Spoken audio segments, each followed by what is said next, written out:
Oh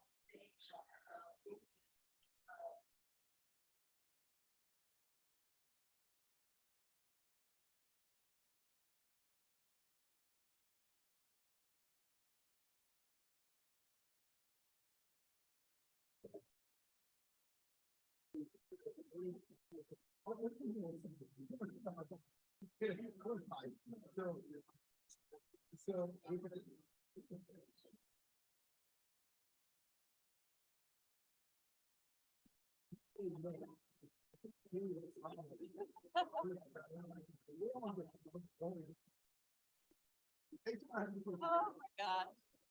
That's all we would need is I'll read that 5 3 2.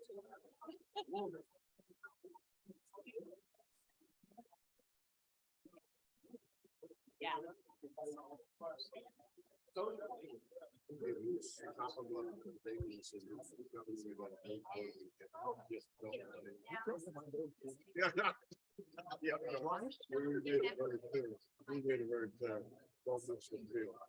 But anyway, I said, don't worry. I this morning I text John and Menard and say I text both of them this morning. Yeah.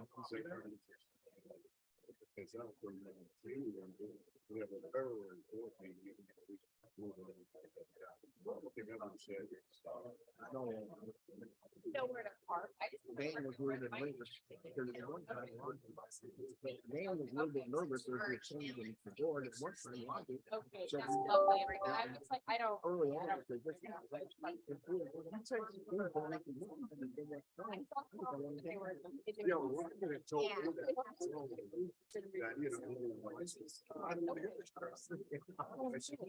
Okay, thank you very much. yeah, but we don't want any more.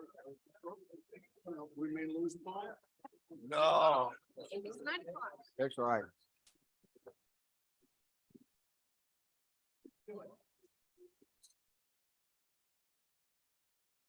my gosh, that got quiet in a hurry. That doesn't happen when I'm in court. When I gavel down. All right, welcome to the Southern Illinois University Board of Trustees Committee meetings. For this morning meeting, I decided the format for today's meeting is prudent because of the ongoing disaster proclamation for public health concerns. I think we have President Mahoney on by Zoom. And I think Trustee Simmons is on also. Yes, And Trustee Brew is also on by Zoom. So first is going to be the first committee meeting today will be the Academic Matters Committee. Dr. Hightower, please proceed. Thank you, Mr. Chair. The meeting of the Academic Matters Committee is now in session. Dr. Gupchuck, are there any announcements? Well, thank you, Chair Hightower. I would first like to briefly report to the board about 2 activities that the system is involved in. First, as I've previously mentioned, the collaborative effort between SIUE and SIUC on the Illinois Tutoring Initiative being coordinated by the Illinois Board of Higher Education. This project is off to a great start.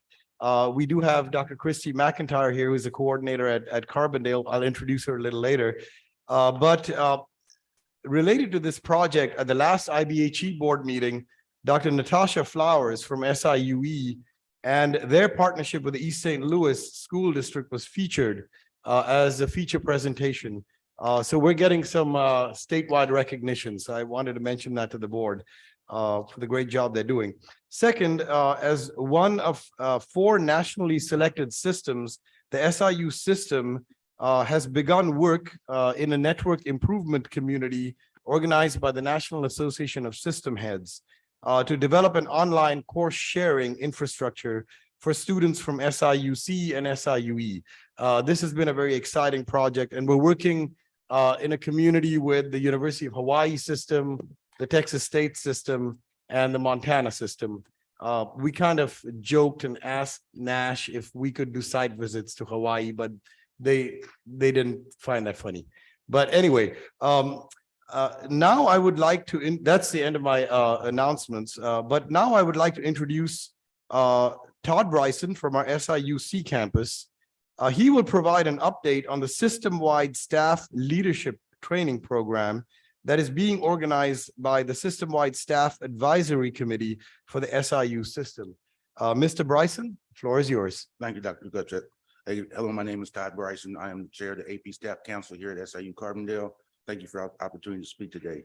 During the fall 2021 semester, the Staff Advisory Committee for the SIU system sent out a survey to all the civil service and administrative professional staff on the SIU system campuses about professional development.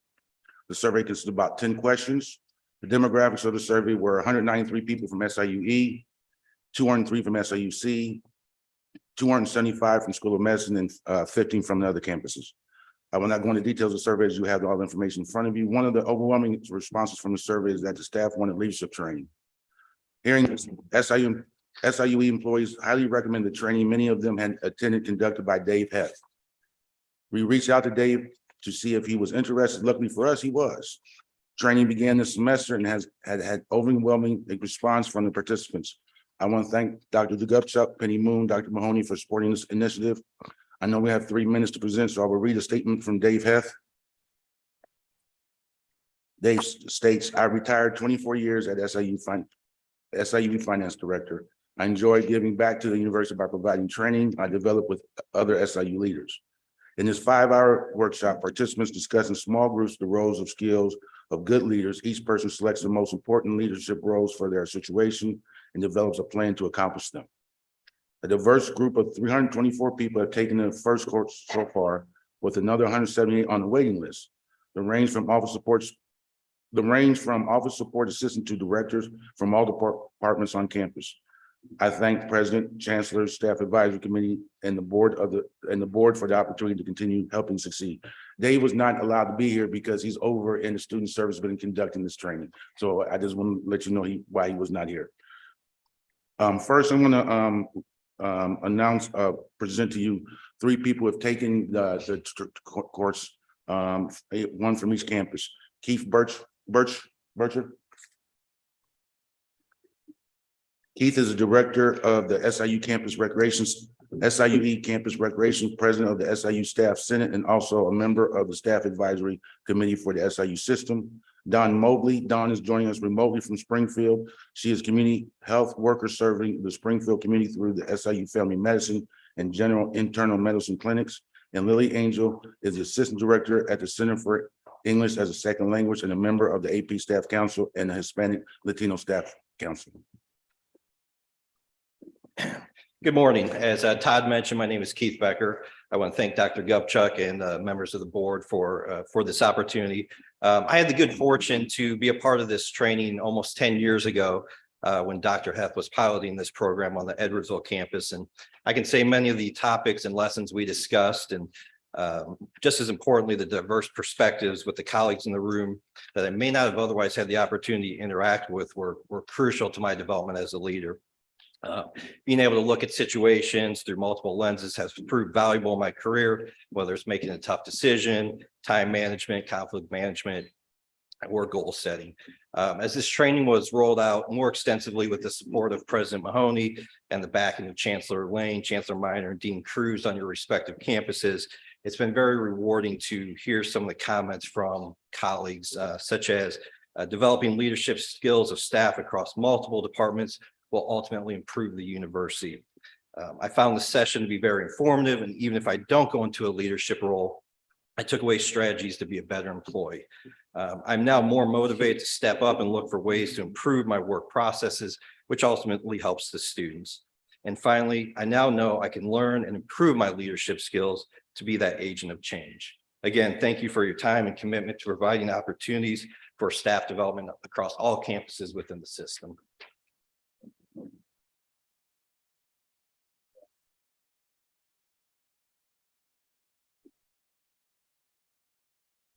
Hello, everyone. My name is Lily Angel. I work at the Center for English as a Second Language, and I was one of the participants of the leadership training. I wanted to thank the Academic Matters Committee for giving us the opportunity to take the training.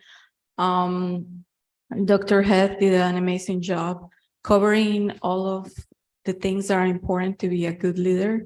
And I think what's most important is that he was very positive, and he gave everybody in the room a very positive experience and an attitude to move forward towards our Imagine 2030 plan with a positive attitude. I think it's also very important that all of us are here together taking the training. There's hundreds of people who took it. So we are receiving the same information, and it creates a cohesive environment for all of us knowing the same thing and having the same positive attitude to move forward. So yes, we can go someplace else and take the training and pay somebody else to do the training, but I see a lot of value in all of us at SIU having the same information. And also, I think something I took for the training is that you don't have to be the director or the chancellor or the provost to be a leader. Whatever your position is, you can be a leader in your department, and you can help with a positive change and an attitude to move forward. So thank you.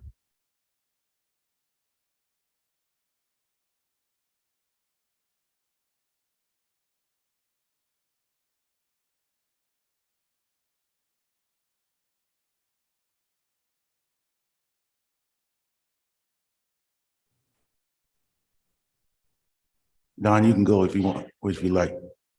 Okay, thank you. Sorry about that. I wish I could be there with you, but coming in from Springfield, I just wanted to let you know, I really appreciated the opportunity to be able to participate. I felt like Dave and Annette were just a really neat team together with the experience that they had, the variety of backgrounds that they had, and just really encouraged me. I've had a lot of leadership training over the years in different areas, but it was really nice to be able to do that in a work environment, being able to meet other staff from other departments. And they did a really good job of just creating just a fun and synergetic atmosphere. We had time where he was talking, sharing stories, but also where we were able to engage with each other and just doing brainstorming and discussion. There was just a lot of really good information.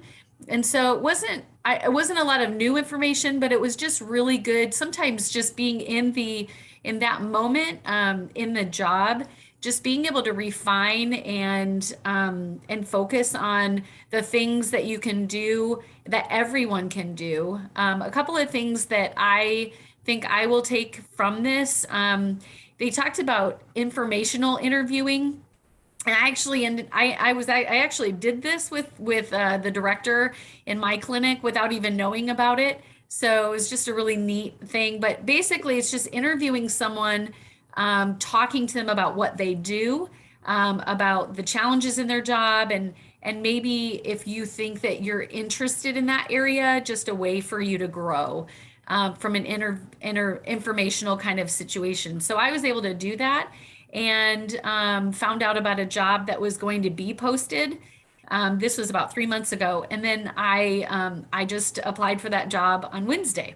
So I think being able to have this opportunity in to be able to carve out time in our workday to be able to grow as individuals and grow as leaders, I think was just really beneficial. So I just really appreciate the time and the effort and the energy that Dave and Annette are putting into it, and the support that you all are giving to that. So thank you. Thank you for those wonderful comments. Approval of minutes of our September 15th meeting. May I have a motion? So We have a motion second. Would you please call a roll? Hightower, Yes. Brew, yes.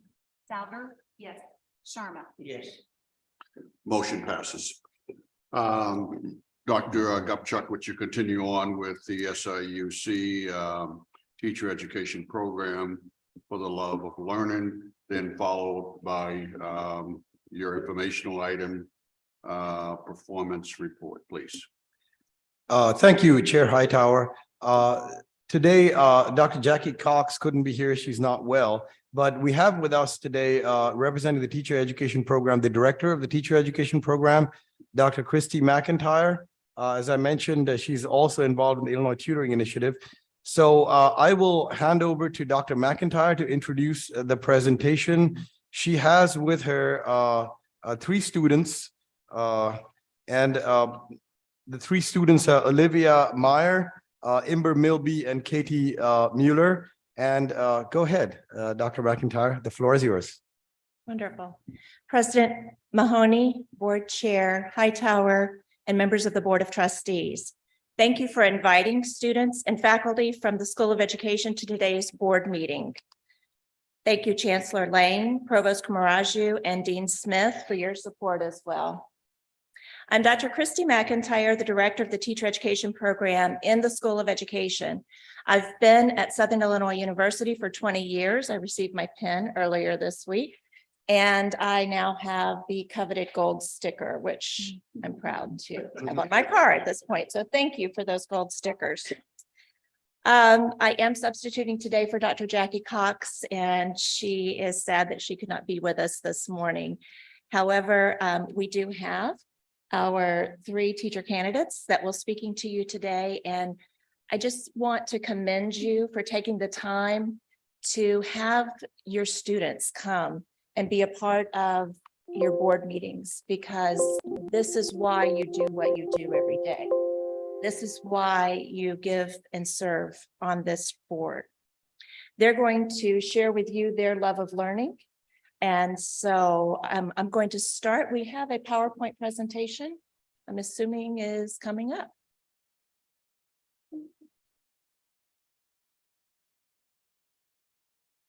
Maybe.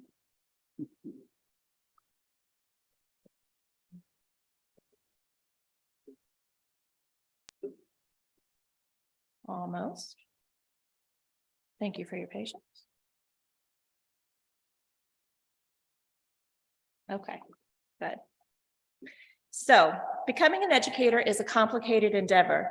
Just as a medical doctor has intimate knowledge of the body, how it functions, and how it may respond to various diets, exercise regimens, and medications, so too must a teacher have intimate knowledge of a specific content area and how their students may or may not respond to various teaching strategies and learning environments. Excellent teachers engage minds, motivate learners, and challenge miseducative experiences and understandings. Since its beginning in, okay, can we put? I'm trying to get it to go to the next one.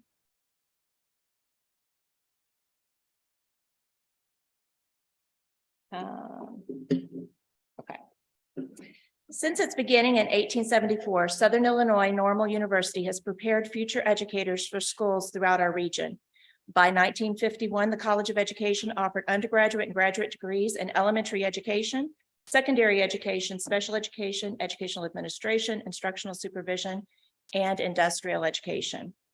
Today, the School of Education faculty impact learning across the campus, offering coursework and pedagogical and research methodologies in higher education leadership and organization and in learning systems and design. School of Education faculty also collaborate with faculty from the College of Liberal Arts, College of Agricultural and Life Sciences, College of Arts and Media, College of Engineering, Computing, Technology, and Mathematics, and the College of Health and Human Sciences. We offer 11 undergraduate programs and 5 graduate programs within the teacher education program, but we also offer additional programs beyond that. While our focus today is on the teacher education program, additional programming in our school includes workforce education and child and family services. Several elements within the teacher education program contribute to the success of our graduates and their love of learning. These elements include faculty dedicated to provide coursework that reflects the latest research in their respective fields. A unique element of the teacher education program at SIUC is our commitment to the center concept for our clinical placements in the rural schools throughout our region. Clinical supervisors are assigned to a small number of schools within an identified geographical region. This is unique to SIUC when you look at models for how students are supervised. These clinical supervisors, we call them instructional coaches, serve as liaisons for you, for SIUC. They are a liaison between the school district and between our university. They represent us. They are our faculty. They are our feet on the ground in the schools and the districts. They hear when our districts need additional professional development. They are engaged with the faculty in the schools. They're also there to recruit and to support the educators that they work with.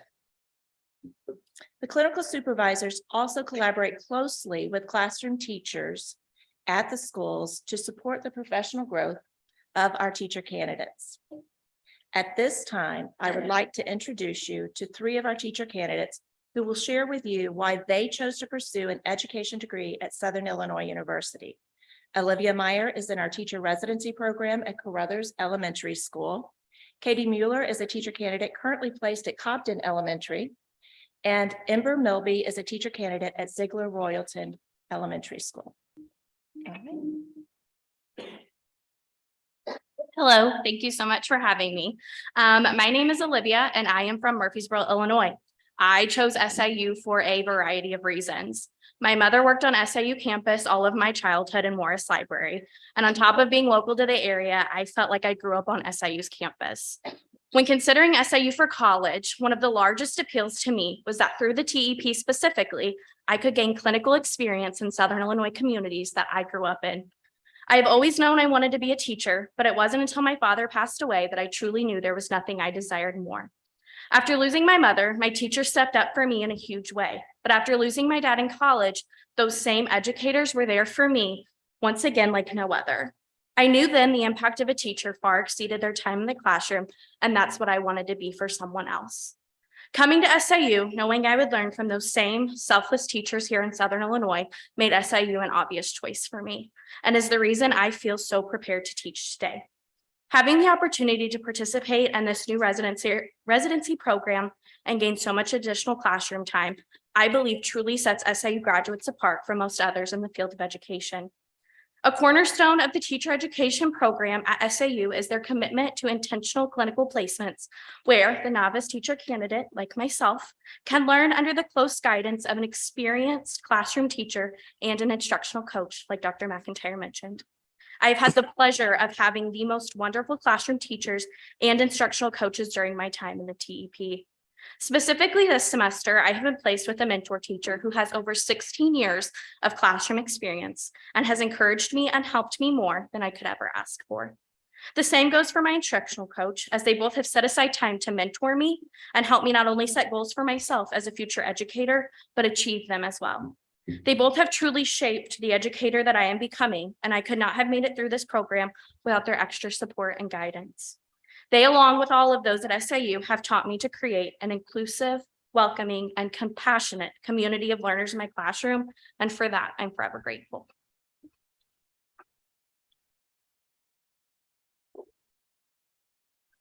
Hello, thank you for having me. My name is Katie Mueller. I'm from Fishers, Indiana.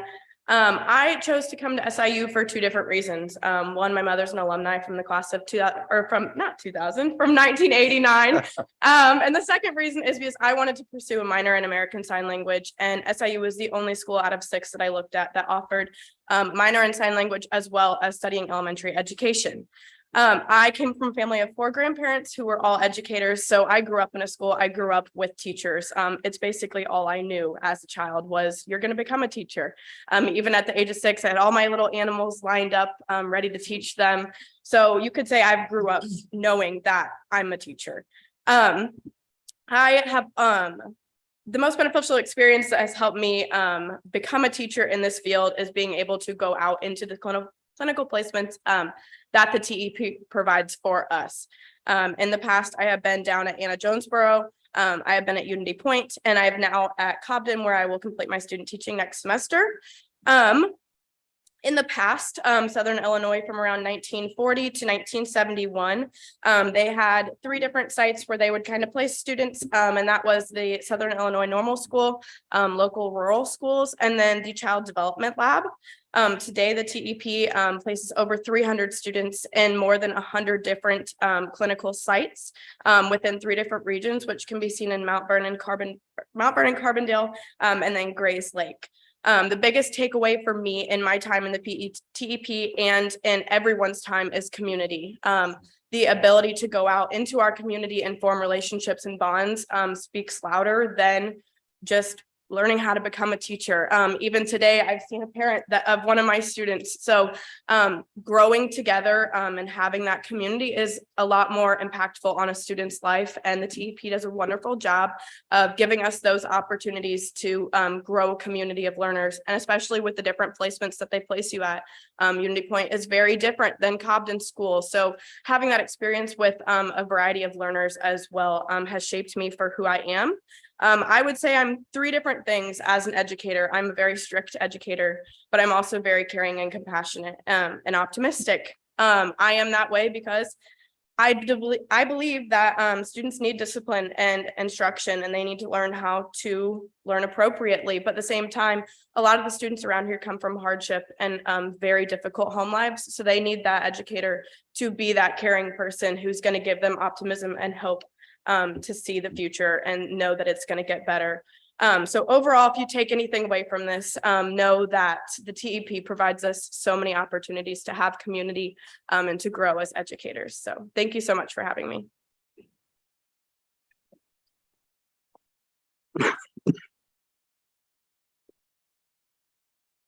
Hi, my name's Ember Milby. I'm from Benton, Illinois, so right here in Southern Illinois. The reasons I chose to come to SIUC were because it offered me the most support financially from the school, general school itself, but also the School of Education.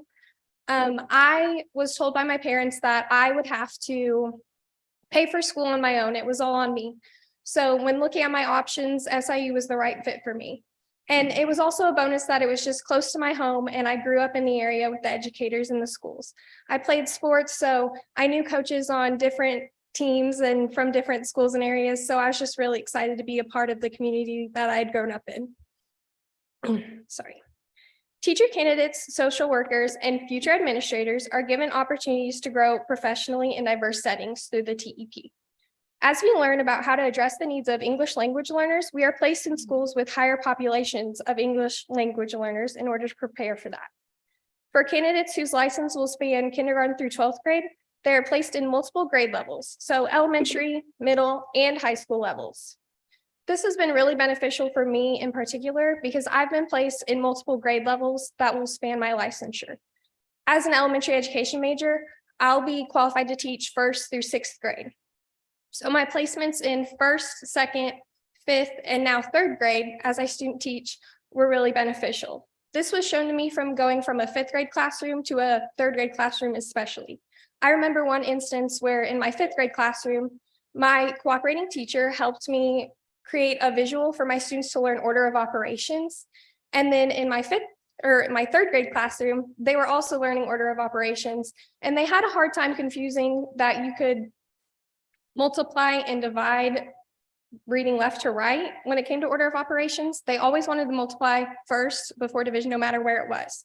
So I was able to go back to my experience in that 5th grade classroom and put that visual up there for them, and it really helped them learn. So my experience in the TEP across different grade levels has really benefited me as an educator, and I'm very thankful for the program's intentional placements. Thank you.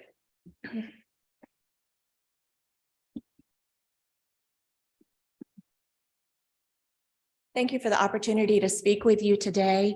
And at this time, we'll take any questions from the board for the teacher candidates. Thank you.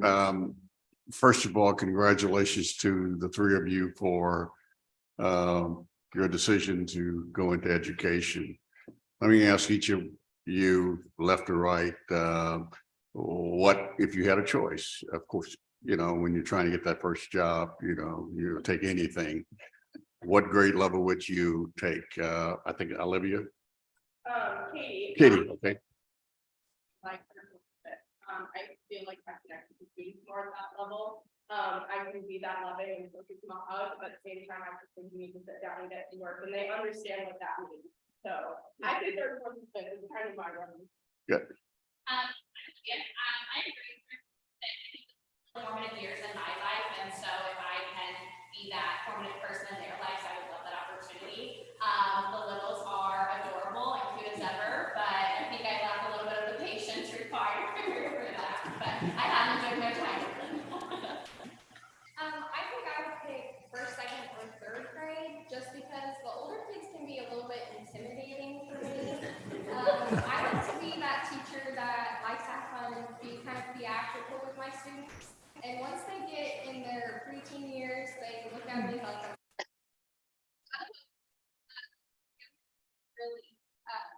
enjoy learning in just a way that they can show it more, you know, when we get to engineers, they're like, I'm too cool for school sometimes. So, yeah, I think the younger kids. Wonderful. Well, as a former superintendent of schools, I would interview you. I interviewed every teacher. We had 7,600 students and over 1,100 employees. Before you got the job, you had to come by me, and I would always ask that question in why.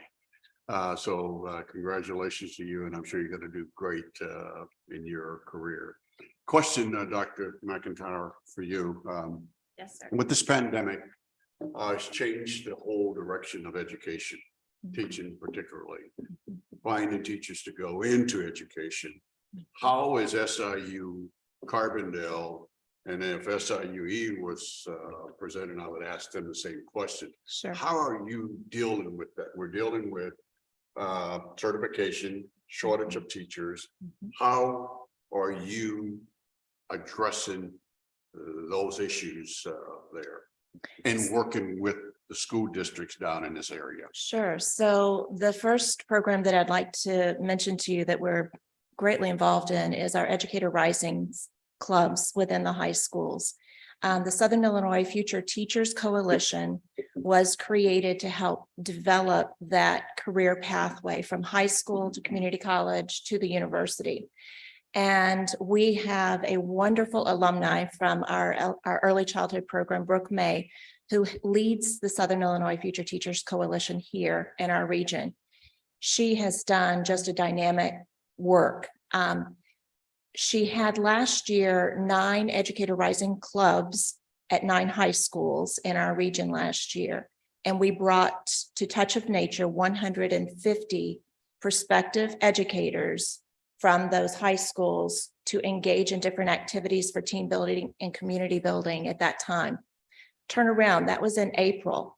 Come to this fall in October, she now has 15 Educator Rising clubs at the high schools throughout our region. And we were able to bring 300 future teachers to campus to learn about the School of Education, to learn about SIU, to engage with some of our students. These 3 ladies were a part of a panel that addressed questions with them. So as we continue to expand our career pathway from high school to the community colleges to here, that is one of our solutions. Another solution tied to that is dual credit coursework. And so we are actively recruiting teachers to be more engaged in coming to SIU to get their additional endorsement to offer dual credit courses at the high school level. We're looking at our articulation agreements to decide and determine which courses would be a part of that high school experience that could easily articulate here into the university later down the road. Another area that, another program that we're engaged in is what Olivia Meyer referred to, and that is our teacher residency program. There were 5 institutions across the state of Illinois that received a pilot grant in the last year. And in that grant, we began the teacher residency program. It is a quicker pathway to becoming an educator, but it does not decrease the quality of the programming in any way. It actually increases the commitment of the teacher candidate. So Olivia, instead of going out to the classroom 1 day a week this semester, she's been a part of that classroom since before the semester started, and she's there 4 days a week. And she will student teach in the spring. She's serving as a resident, like you would do a medical residency, on site in that school. So it's a quicker pathway, time to degree, and that's another way that we're addressing the shortage.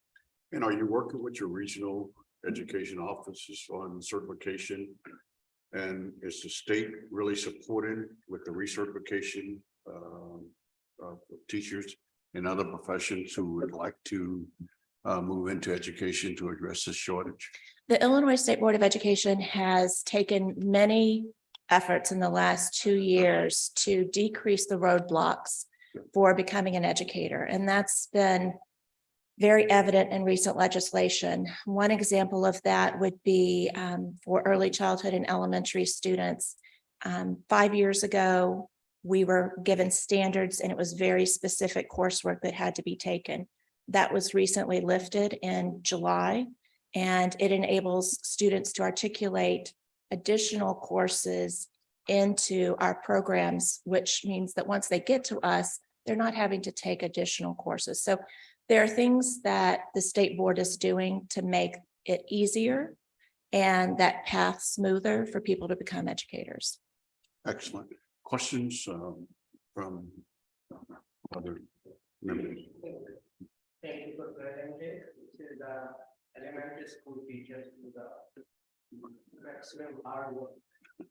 And it is much harder to teach a primary students in first, second, third grade than a college students. I've taught at the college. Thank you for doing and thank you for the more the mathematics you teach them, the better they do. The only thing as a country we need to do, we need to pay them more. That's where the shortage is simple. Amen. Simple economics. I just want to thank you all for coming. You were very impressive, all three of you with the comments. And it's so great to hear from students. So thank you for giving us for your Thursday morning. Wonderful. Dr. McIntyre, thank you for your work and Can I make a quick comment? yes, sir, Mr. Judge. Anytime the judge wants to. Well, comment, we- you know, the core of this university at the beginning was a teacher's college. Yes. And I know my mother graduated here in the 30s and became a teacher. And one of the things that this board and the administration is interested in is when we educate our students, we want them to be job ready when they walk out. And we understand that there's a shortage of teachers, and we want to do what we can to try to improve that. But is the placement rate of our graduates almost 100%? Yes, it is. Well, that's wonderful. Yes, we have a very high placement rate. It's in the upper 90 percentile for those that are seeking to get the jobs. The one thing that is proven to be a little bit of a stumbling block currently is content test scores. Again, I'm sorry. The one thing that's a little bit of a stumbling block is content test scores. Prior to the pandemic, the students took the content test before student teaching and they had to pass it.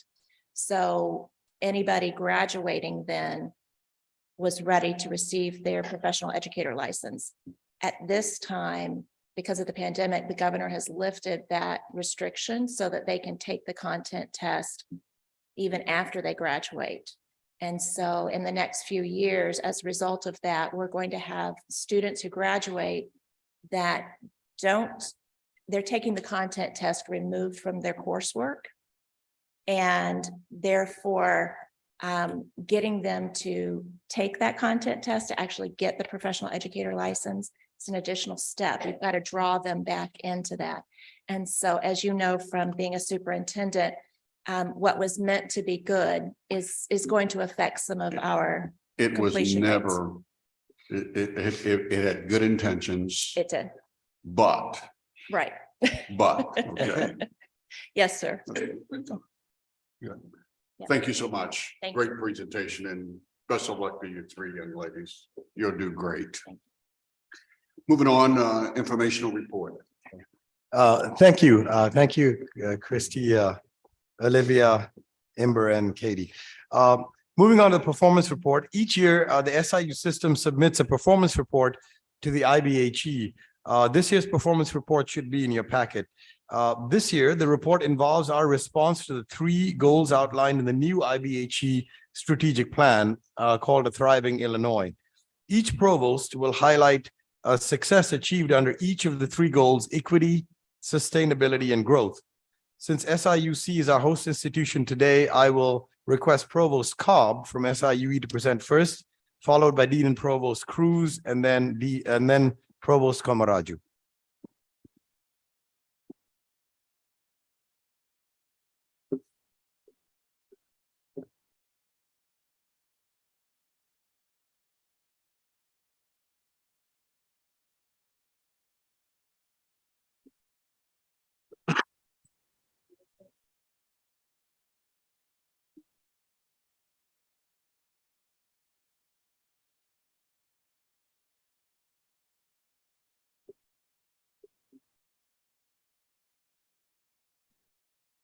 Just a moment.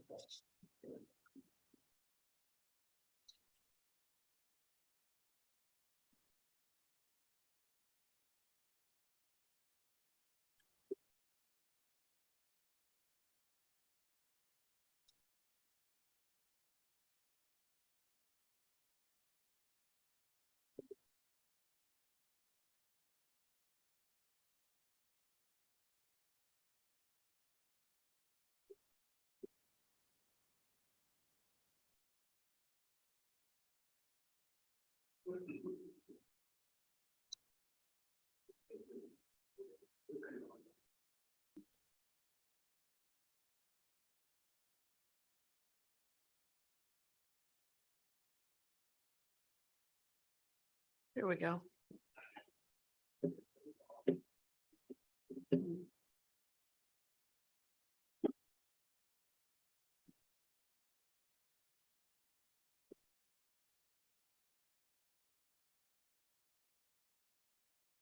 Just let you know when to.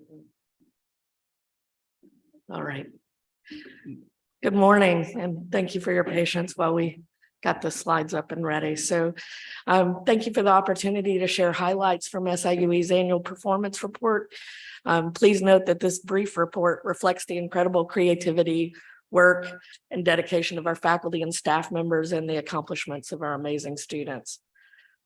In alignment with IBHE priorities, the report focuses on 3 sections: equity, financial sustainability, and growth. Can you change slides, please? Thank you. I'll highlight SIUE's equity accomplishments that have occurred through our recruitment efforts and curricular innovation. As you know from our prior presentations and the SIUE strategic plan, SIUE is working to close equity gaps. The university's new strategic plan sets a path for SIUE's continued rise as a national leader and model for equity, student success, and inclusive excellence. In FY22, SIUE is proud to have welcomed the most diverse student body in its history. And you can see that representation on the slide above. Yet we all recognize that the key to making social mobility possible for individuals and future generations requires that students persist and graduate. To that end, I also want to highlight 2 major curricular changes that serve our goals of equity and student success. Next slide, please. In FY22, we launched our community-oriented digital engagement scholars program, CODES, under the leadership of Dr. Jessica Despain and her team with funding from the National Endowment for the Humanities. This program introduces underserved populations to digital and community engagement projects and creates opportunities for our students to experience a unique learning environment inspired by the digital humanities with immersion and innovative pedagogies. The first cohort of scholars began in fall 22, and we look forward to reporting the successful outcomes of our students in this program in the future. The second major curricular change came when, under Chancellor Minor's leadership, we accelerated the elimination of our remaining non-credit bearing developmental courses in math, English, and reading. Our faculty built new or expanded existing co-requisite models to support student learning and to provide the additional scaffolding needed for student success. This is a critical step because it means that students are receiving the support that they need to be successful, but they are no longer paying for developmental courses that will not count toward the credit hours needed for graduation, and they are making progress toward their degrees in their first semester. Next slide, please. The second major element of our performance report focuses on financial sustainability and operational sustainability, and careful stewardship of our resources is an IBHE focus and certainly a campus focus. Our state and regional impact depends on developing talent and expanding access to higher education. SIUE has worked incredibly hard to remain affordable while expanding access. SIUE remained the most affordable among four-year Illinois public universities during the reporting period. Maintaining affordability is a commitment that requires that we make hard choices, and achieving our goals requires an intentionality in all of our actions. As part of our recruitment and retention strategy, SIUE also increased its investment in institutional aid to support new first-year students and transfer students entering in fall 21. This investment helped support an incoming first-year class that reached a 6-year high. Overall, for fall 21, about 33% of the first-year class enrolled with all tuition and mandatory fees covered by federal, state, and institutional assistance.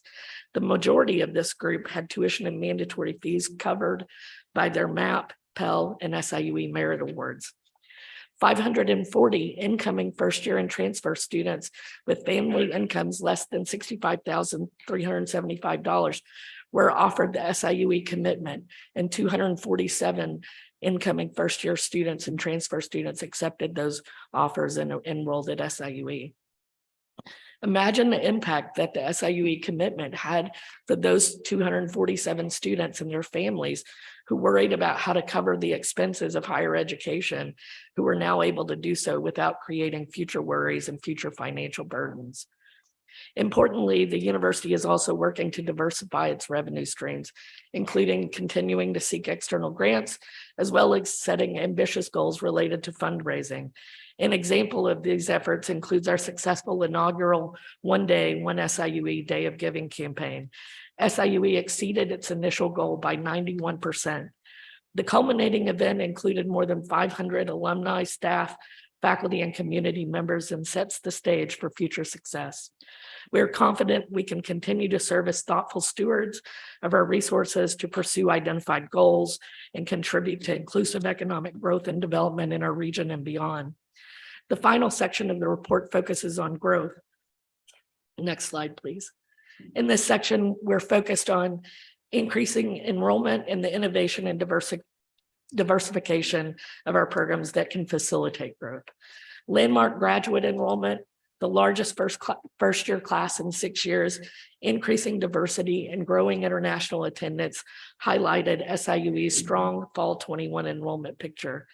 SIUE's overall enrollment grew by 1.2%, or 150 students to 13,010 for fall 21. In fall 21, SIUE was one of 3 public institutions in the state of Illinois that recorded an overall increase. Next slide, please. In collaboration with the Illinois Innovation Network, SIUE has also led multiple statewide workforce development proposals utilizing the workforce education exchange model developed by SIUE staff and faculty, particularly with Courtney Breckenridge's leadership in collaboration with IIN and U of I leadership. SIUE's role in supporting workforce development and innovation has become central to IIN's efforts to support innovation, talent building, and economic prosperity. We continue to offer innovative academic programs, including new online degree completion offerings to meet the needs of the 400,000 plus metropolitan statistical area residents with some college and no degree. 4 fully online undergraduate degree completion programs began in fall of 20 and have continued to grow in both scope and enrollment. A new degree completion program in psychology began in fall of 22 and is currently already exceeding enrollment targets. In addition, the inclusion of the option to complete all general education requirements online has allowed SIUE to attract a new market segment of the adult population with some college but no degree. And as of fall 22, 235 students are admitted as fully online students in these degree completion options. We also added new online graduate programs in demand areas of education. And since the October 21 launch, enrollment has been brisk. As of July 1st of this year, these new online programs enrolled 97 graduate students and have continued to attract new students.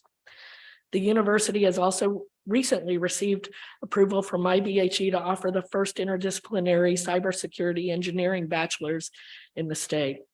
Next slide. SIUE is well positioned for something greater. With our new strategic plan, our ambitious goals, and our commitment to excellence, we seek to expand access and to the transformative possibilities of higher education by keeping our commitment to broadening representation and supporting equity while pursuing excellence. I thank you for your time and the opportunity to share these highlights from our performance report.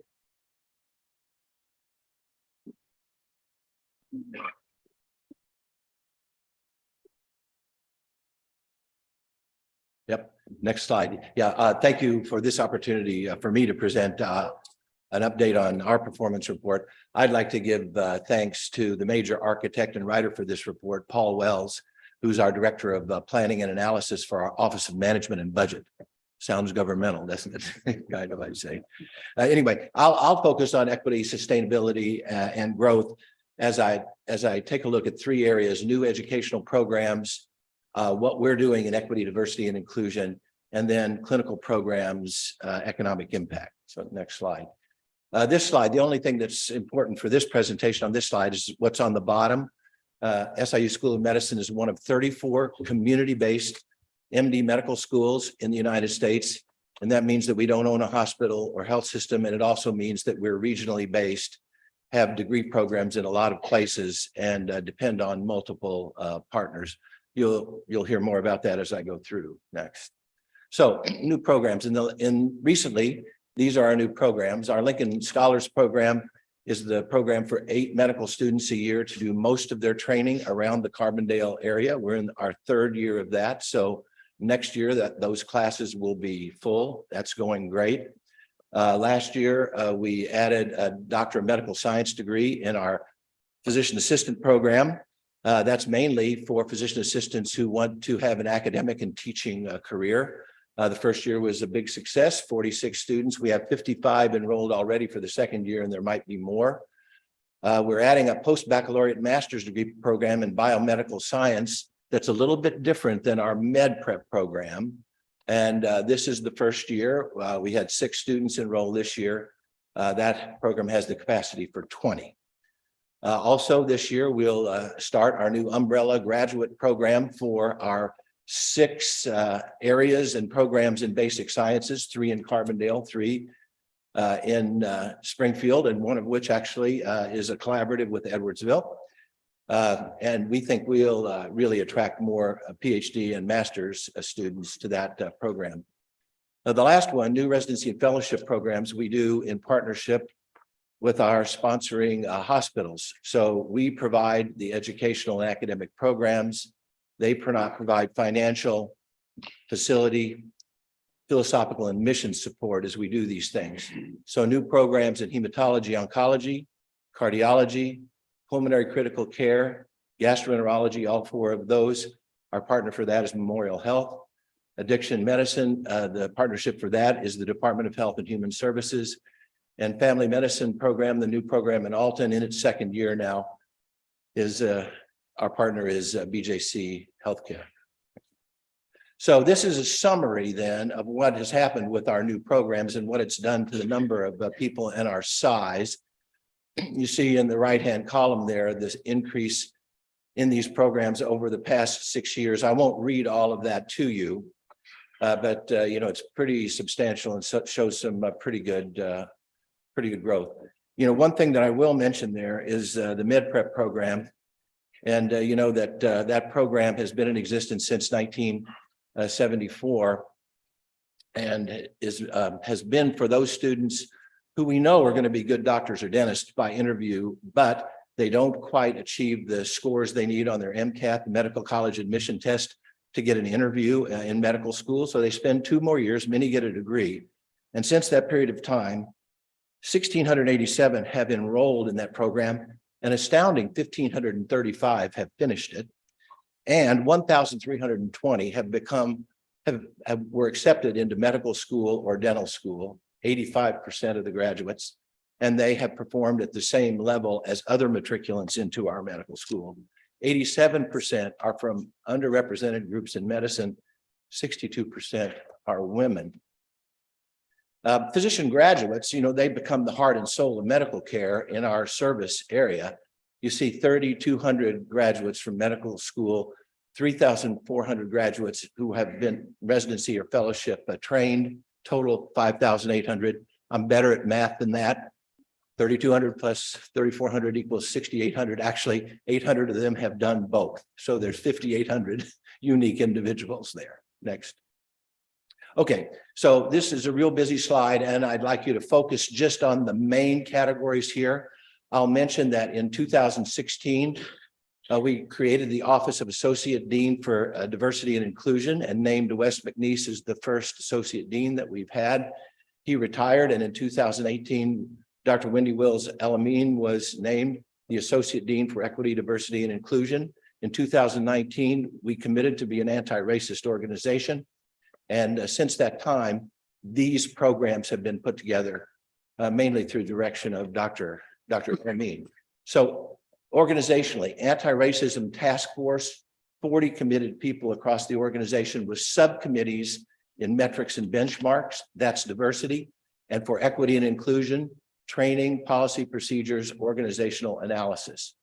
The people This is an amazing thing. When Dr. Elamine goes around the country and when I mention what we've got to other medical schools, they all are amazed. Equity support team, equity transformation strategist, equity ambassadors embedded in the departments, trauma mitigation specialist, data analyst, director of research and innovation. Most of those just part-time positions and contributions from our departments, and working with our student affinity groups, the groups all together known as the Marginalized Student Network. Really amazing. Education, the first two things up there, MedPrep, McNeese P4 program, those are pipeline programs. Then everything from health equity scholars all the way through health depots are things related to improving equity in healthcare, making sure that we are moving forward so that we have equity and access for everyone, and that we have equity in the delivery of healthcare for everyone. That's rare to find that happening, and we want to do our part to move actually the whole country forward in that area. And then things for the development of women, global health, working with national organizations like the Association of American Medical Colleges, and working with our senators, our US senators from Illinois, to just now start our Center for Equity and Professional Development. Next one. Okay, so each year the Association of American Medical Colleges sends me the missions management tool, and it takes a look back, at our graduates from a 5-year look back to a 20-year look back, and tells us how we rate among all medical schools in the United States. So these are percentiles where we rank with other medical schools. Graduates trained in primary care, 92nd percentile. Graduates practicing in-state, 70th percentile. Mission fulfillers. Let's see, graduates in rural areas, 75th percentile. Graduates who are African-American or Black, 84th percentile. Faculty members who are women, we're at 73rd percentile, better than about 3/4 of medical schools. Faculty are from all underrepresented groups together, 55th percentile. So good work there, I'd say. And then our increase in female medical students over the past 4 years, up 30%. Increase in all underrepresented groups in medicine over the last 4 years, 18%. And actually, we don't have 2022 up there, but that's an even bigger jump than we'd had before. It's the biggest we've had, and 12 from our MedPrep program. Amazing. Thanks. Okay, clinical practice. I put this up here because the clinical practice is now 52% of our overall budget. From sponsoring hospitals, 27%. That's about 80% total. So you see that tuition, state support, appropriations, grants, contracts, and all of those things just make up about 20% of our budget. So you see at the bottom of the slide, the big increases that we've had, over the past 10 years in that operation. And it's an important one for some reason because of the next slide, which is an analysis of the impact of physicians on the economies in various states across the country. This analysis was done by IQVIA for the American Medical Association. This one was done in 2018. It's done about every 5 years. And it just shows some really pretty amazing numbers. The first three are amazing, but the biggest one that really catches people attention that is the last one. On average, each physician supports 17.07 jobs. That is an incredible amount. So moving forward with all of these initiatives related to equity, sustainability, and growth, that really gets us, that economic impact really shows where we stand. So I'll just say that our big accreditation visit is February 19th through 23rd this year. And the preparation of this report has really helped us put together a good binder for the surveyors that are coming. Thank you very much.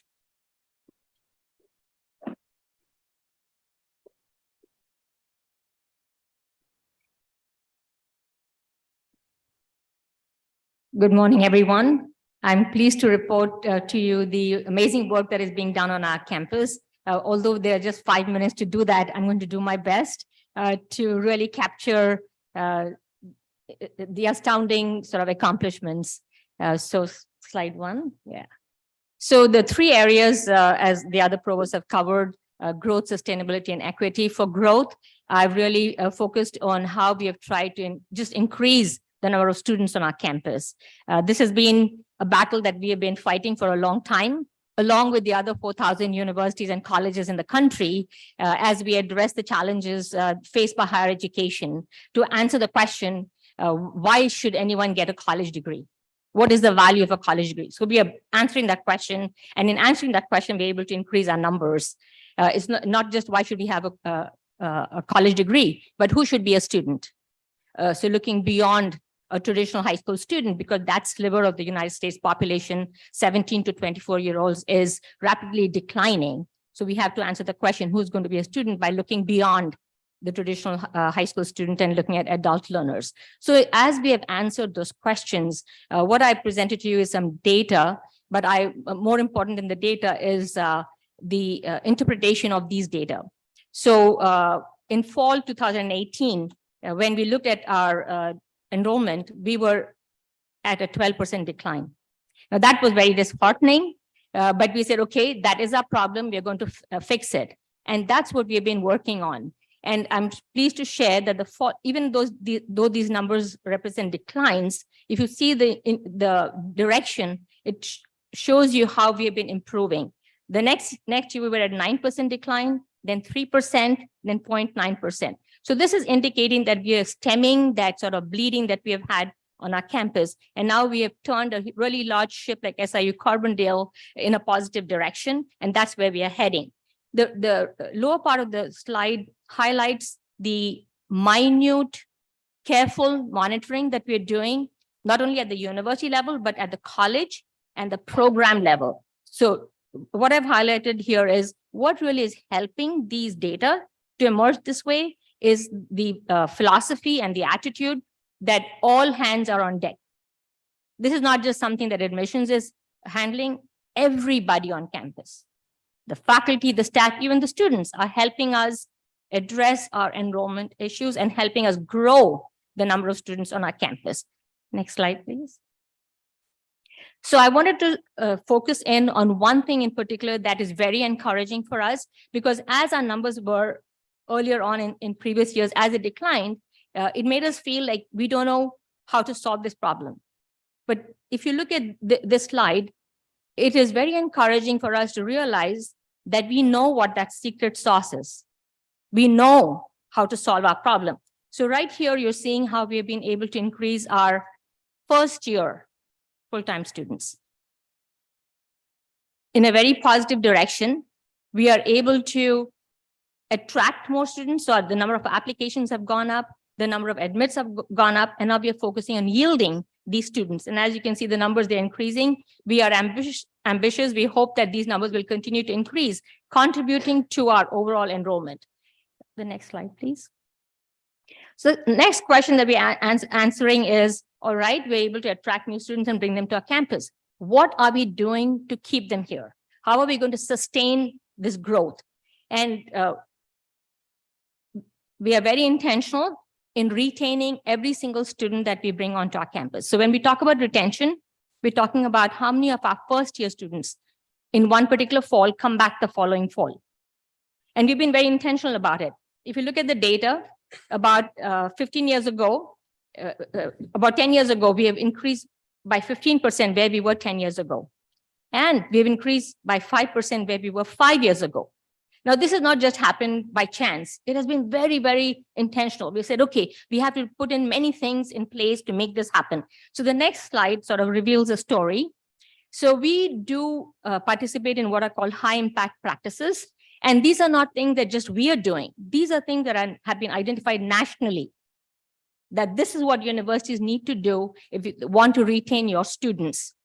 And so I've just highlighted some of the things. I'm not going to read all of them, but they capture what we're doing on a daily basis. So it's not something you do something and you stop. It has to be ongoing. It has to be relentless. It has to be something that everyone believes in and is inspired by that this is what we care about. So we care about our students, and we do it from before they're coming on our campus. Some of our summer bridge programs address that. We're doing that before they come to our campus. We place them in living learning communities, and we have increased the number of our living learning communities. What really that allows us to do is engage the student outside the classroom. Because the research indicates that when students are engaged outside of the classroom, they really form relationships, and that helps them to feel that this large campus is smaller. So psychologically, it becomes smaller because now they're connected to others and they feel like a sense of belonging. And we have revamped our University 101 course, and our faculty are really connecting with our first year students and saying, we care about these students. We want them to come back.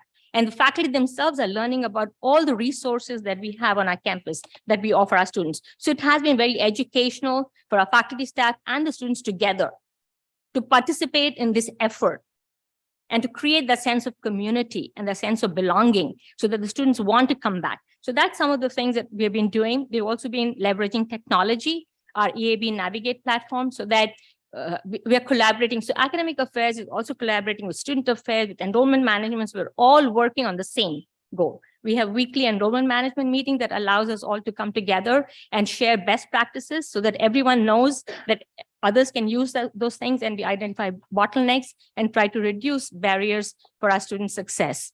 Through technology, we have an early warning system. So by second week, third week, fourth week, we're already identifying students who have stopped coming to class, and through housing's help, reaching out to the students and addressing issues that might be holding back our students. And our tutoring center has really ramped up its services, particularly during the pandemic, when students were struggling and not knowing how to sort of access resources. And so we've increased the number of courses that we're able to serve for our students. And that has required a close partnership with the academic programs, because they have to help us find the tutors. You know, you might be willing to pay students to be a tutor, but the student has to know about that opportunity and to participate in that. So that's some of the work that we've been doing, and we've been able to meet our student requests more fully. And the last part that I've identified is, in answering the question, what's the value of a college degree? Part of the answer is the hands-on experiences that students can gain, so that when they finish, they're able to hit the ground running, and that employers see our students as being viable candidates. So a lot more effort in internships, service learning, and participating in research and creative activities. And as an R2 university, that's something that we offer our students, is a chance as a first year student, as a first semester student, to get into a research lab, get to know other faculty, get to know graduate students, get to know senior undergraduates, so that they can form those relationships and have like a home away from home. Next slide. So my last two slides are focusing on the issue of equity. And for this, we are looking at our, I've talked about bringing in new students, keeping them for a year. But really our aim is for them to graduate and to successfully follow their career path, whether it's employment or going on to higher education. So here we are pleased to share that even though we are not where we want to be, we're not in the ideal state, we are heading in the right direction in terms of our graduation rates. We have seen increases in the past year in a 4-year, 5-year, and 6-year graduation rate. But what we are also doing is we're looking deeper into these data and saying, for overall students, these are the data. But what about students from different backgrounds? Do they have these same numbers? And if they don't, we are accepting those numbers and saying, okay, we have to work on that so that we increase the equity, so that all students have access to a successful college graduation. So in terms of equity and helping our students achieve graduation, some of the things that we have been working on that we believe are helping our students is what we call intrusive care advisement. So our advisors are being proactive in reaching out to students. So for example, a student who's close to graduation may not have registered, follow up with them and say, you're so close, what's going on? How can we help you? Is it financial? Can we assist you with that? What is going on? So this is kind of like an intrusive care advisement. And our writing center is becoming more sort of innovative and taking writing, the center services to the student. One thing is to tell the students, there's a writing center, go use it. But the other one is to bring the services to the students, to bring the writing center experts to the classroom, to the University 101 and say, this is how we can help you. Do you have a writing assignment due? This is how we can help you. So those are examples of things that we are doing. And our McNair Scholars Program is another way that we are able to help students who might be from underrepresented backgrounds and who can advance their own career progress through mentoring from students. So with that, I know that I'm sort of running out of time, but it gives you a flavor of the work that's going on our campus. And this is just a few of the things that I've highlighted because of the time constraint. There's a lot more, but I hope you get the sense that everybody really is cares about the student success and that we're able to bring everyone along with us in our journey to help our students succeed. Thank you. Questions or comments from our committee? Well, let me just quickly say that this was an absolute outstanding report, headed in the right directions. Again, as we talked yesterday, Mr. Charles, if I can get your attention here just briefly, and to the chancellors. While this is a great report, and we applaud the presentation today to the board, we want to know again, how are you packaging this? How are you telling our story? How is this getting down to the employees to help go out and tell the story?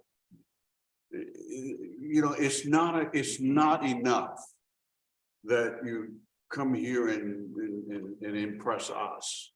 We know that you're doing a good job and we support you. We support you 100%.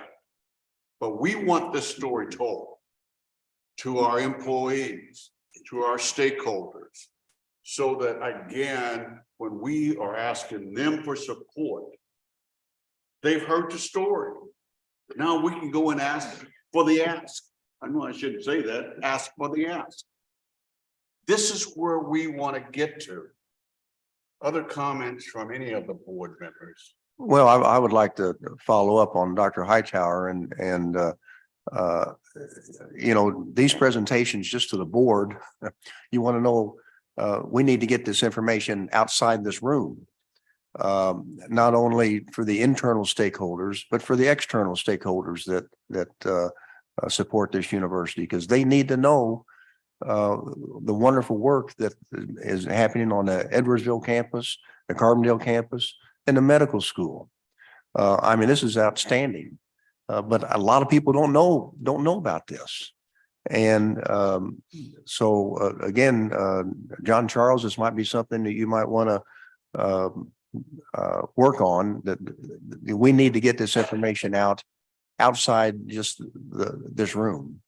And that's going to benefit the university in many respects, not only in terms of getting our faculty, staff, and students, which are the core of this university, but outside this university that will help not only in the recruitment of students, but also in the recruitment of dollars and donations to this university. Because I think if the general public, as well as our internal staff people know about this, we need to spread this word. But it's been an outstanding report by all three campuses. Thank you, Mr. Chair. Any other comments from anyone? But I would like to congratulate both the chancellors for their great leadership on campuses, and more so Chancellor Lane for turning around the first year enrollment. Thank you. In the interest of time, would you take the next 5 through 9, and then we'll go with the recommendation. Okay, thank you, Trustee Hightower. I'm going to start off talking about a recommendation for our Distinguished Service Award. And those of you that know Greg Webb know why we're doing what we're doing today. He is a true champion at SIU Carbondale. Pleased to present that recommendation to the board to honor him as a Distinguished Service Award recipient due to his relentless support for both SIU and the agricultural industry in Illinois and the nation. A Southern Illinois native, in 1979 SIU graduate, who now serves as Vice President for State Government Relations for Archer Daniels Midland. His commitment to SIU and our student body is unparalleled.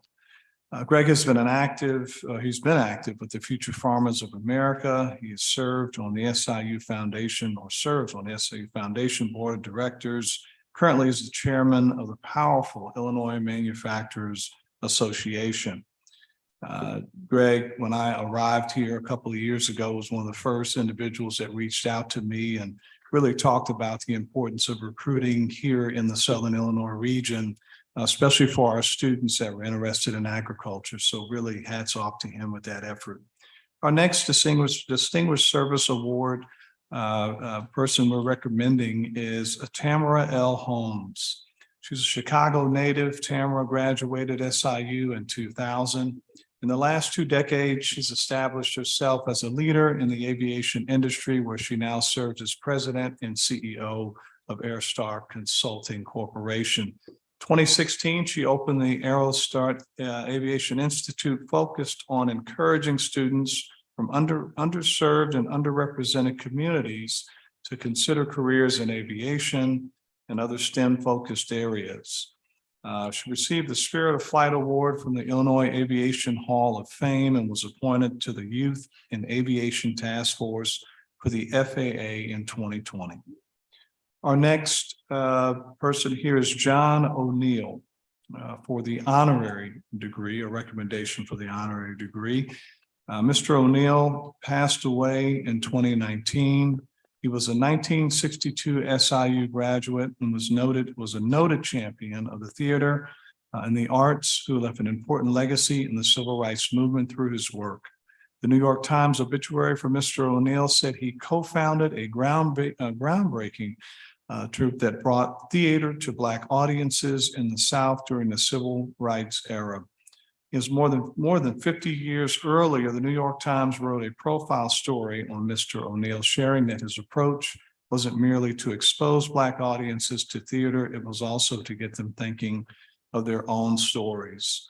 The Student Nonviolent Coordinating Committee website has a profile on Mr. O'Neill that says he left an indelible mark on the larger Black arts movement, building spaces for critical consciousness and imagination of Black liberation. Our next honorary degree recipient is Julie Penpinto, SIU School of Medicine alum. She's dedicated her life or professional career to researching and caring for children with sickle cell disease. In June 2021, she joined the National Health, Lung, and Blood Institute and now serves as its deputy director. During the early days of the coronavirus, Julie spearheaded an international effort to track data that ultimately confirmed her concerns that sickle cell disease patients were more vulnerable to the virus than the general population. She has held academic and research positions at Brown University, Medical College of Wisconsin, where she also studied cancer, diabetes, and asthma. Our final person here is Brian Stevenson for the honorary degree. Brian Stevenson is the founder and director of the Equal Justice Institute, which has celebrated human rights organizations noted for its work on exonerating death row prisoners who are unjustly incarcerated. His work has also focused on major legal challenges, eliminating excessive and unfair sentencing, confronting abuse of the incarcerated and the mentally ill, and aiding children prosecuted as adults.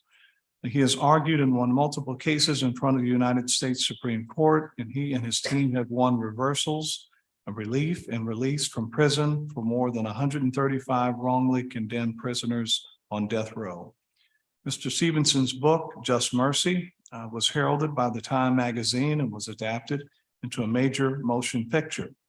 Harvard Law School and Harvard School of Government graduate, he received a MacArthur Foundation Genius Prize and the ABA Medal, which is the highest honor provided by the legal community. So thank you for your consideration of these recommendations, which were all provided to the president and myself through the campus's Committee on Honorary Degrees and Distinguished Service Awards. Thank you. Is there a motion to approve committee items 5 through 9? So moved. Second? Madam Secretary, please call the roll. Hightower, Yes. Brew, Yes. Souter. Yes. Sharma. Yes. Motion passes. Moving on, Chancellor Minor, would you take item 10 and 11? Thank you, Trustee Hightower. On behalf of SIU, it is my distinct honor to recommend Dr. Stephen L. Hansen as the recipient of the Distinguished Service Award. Dr. Hansen has had a distinguished and respected career at SIU. He joined the university in 1984 and has served in a variety of teaching and administrative roles, stepping up to advance the institution during times of critical transition. Dr. Hansen served as professor in the Department of History and Dean of Graduate Studies and Research prior to his first retirement in June of 2012. His dedicated service continued when Dr. Hansen returned to the university after being asked to serve as interim dean of the College of Arts and Sciences. After a second retirement attempt, his proven leadership was called upon again in August 2015 when he began a one-year commitment as interim chancellor. That year aligned with the budget impasse in Illinois. Under Dr. Hansen's leadership, the university not only survived, but thrived. Dr. Hansen founded the Emeritus Faculty Association as well as the Emeritus Faculty Endowment, which provides grants to faculty for projects that strengthen academic quality and boost SIU's reputation. An active scholar, Dr. Hansen brings this passion for history to life for the community. Dr. Hansen serves on the Madison County Historical Society Board of Directors. He has given lectures as a part of SIU's Lifelong Learning Series and presented the inaugural One More Thought lecture. Dr. Hansen's distinguished record of service has made a lasting impact on SIU and surrounding communities. I'm pleased to make a second recommendation for SIU alumnus, Mr. John Martinson, for honorary Doctor of Humane Letters. Mr. Martinson earned an MBA from SIU in 1975 and is a member of the Alumni Hall of Fame. He holds a bachelor's degree in aeronautical engineering from the U.S. Air Force Academy and a master's in astronautics, from Purdue. Mr. Martinson completed a distinguished military career, after which he made a unique transition to becoming a venture capitalist, right? So from aeronautical engineer and astronautics to venture capitalism and software. As an industry leader, Mr. Martinson is an entrepreneur who understands and supports the transformative power of higher education. He actively supports SIU School of Business initiatives, including the Other 40 Entrepreneurship Competition, the Entrepreneurs Club at SIU. He supports students' participation in business competitions, the Small Business Development Center located at SIU, and the Entrepreneurship Summer Camp for high school students. Additionally, Mr. Martinson, the Martinson Family Foundation contributes to educational and charitable programs.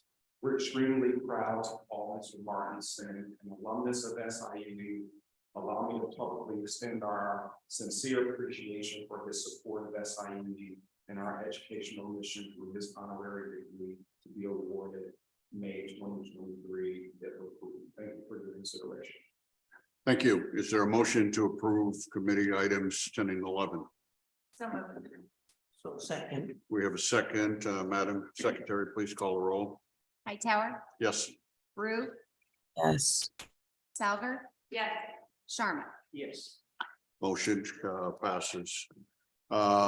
This completes the business of the Academic Matters Committee. Thank you, Dr. Hightower. The next meeting is the Audit Committee meeting. Mr. Curtis, you may proceed.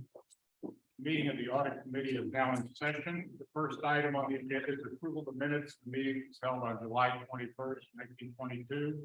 Is there a motion to approve the minutes? So moved. Have a second?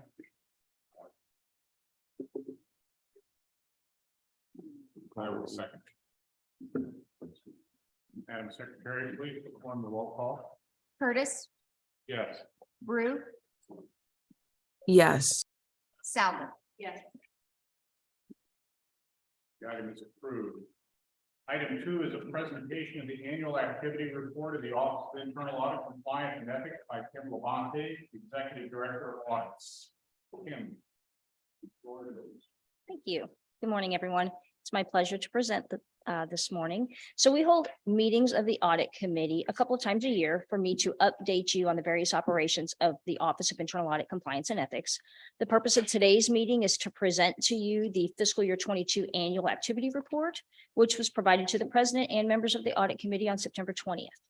The report is required by the Fiscal Control and Internal Auditing Act of the state of Illinois, and it summarizes how the Office of Internal Audit Compliance and Ethics utilizes its resources, as well as the status of the internal audit plan and the actions being taken by the compliance and ethics functions.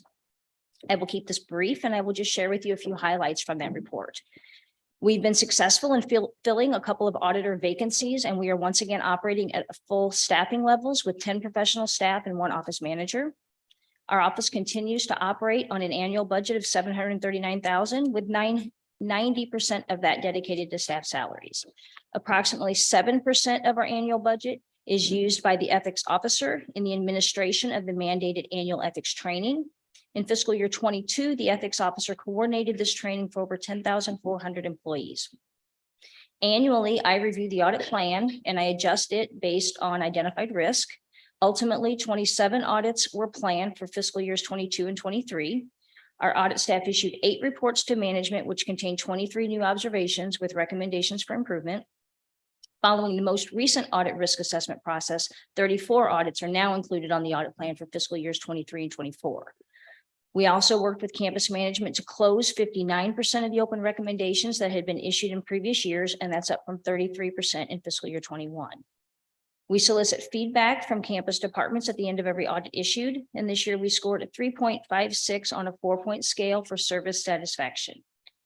The ethics officer carried out her mandated duties, including the review of 987 statements of economic interest, and that division of the office also investigated 17 OEIG referrals and fulfilled 7 case document requests from the OEIG. And finally, the compliance officer also continues to maintain a compliance database, which contains over 700 lines of mandates that are applicable to the university. This concludes my comments on the fiscal year 22 activity report of my office, and I'd be happy to answer any questions you might have. Questions for Kim? Hearing none, if there's no other business before the audit committee, this meeting is adjourned. Thank you, Trustee Curtis. The next meeting is the Finance Committee meeting. Mr. Tedrick, you may proceed. First item on the agenda is approval of So moved. So second. Tedrick, Yes. Curtis, Yes. Odell, Yes. Sharma. Yes. And this, committee items 2 and 3 owe the approval of salary appointment for the vice chancellor for administration and finance, and for the vice chancellor for the backlog and organization of the SIU. Thank you, Trustee Tedrick. I am pleased as I continue to build our servant leadership team. We're adding some really good pieces to the puzzle, and hopefully with your approval today, we'll continue to do just that. Following a national search for the Vice Chancellor for Administration and Finance, I'm pleased to present for your consideration the appointment of Susan L. Simmers to the position. Susan comes to us with a wealth of experience in higher education, most recently at Montana State University and previously at Northern Colorado and Creighton. She's a native of Illinois. She's a graduate of Washington University in St. Louis and started her financial career there in the energy industry. I can tell you that even in a few short couple of days, she's hit the ground running and is doing an incredible job, and she's going to do a really good job for us as we move forward. I'd be remiss if I didn't thank Julie. She's going to present a little later today, but Julie has done an incredible job filling in for about a year, and she probably feels like it's been about 10 years, but it's been about a year and a couple of months, I think now, but want to thank Julie publicly for her work. Our next approval or recommendation for approval is for our Vice Chancellor for Development and Alumni Relations. Following a national search for the Vice Chancellor for Development and Alumni Relations, I'm pleased to present for your consideration the appointment of Matt Kupek to the position. Matt was hired by the SIU Foundation Board of Directors as a consultant in 2018 and 2020. The Foundation Board named him the CEO of the SIU Foundation. Over that time, he has had a huge influence on the fundraising operation for SIU Carbondale, increasing our current capital campaign from a goal of 75 million to a goal of 500 million. Matt is a rock star. He has done an incredible job in that area and really hoping to keep him on my team. He's done a great job. Prior to joining SIU, he built a nearly 4-decade career in the philanthropy sector, working for a number of universities and a healthcare center. So I respectfully request for your approval of this matter on those 2 items. Thank you, Jennifer. Is there a motion to approve the meeting? So moved. Okay, second. Second. Madam Secretary? Pedrick, Yes. Curtis, Yes. Odell. Yes. Sharma. Yes. And committee item 4, proposal to student health insurance plan. Director Reed.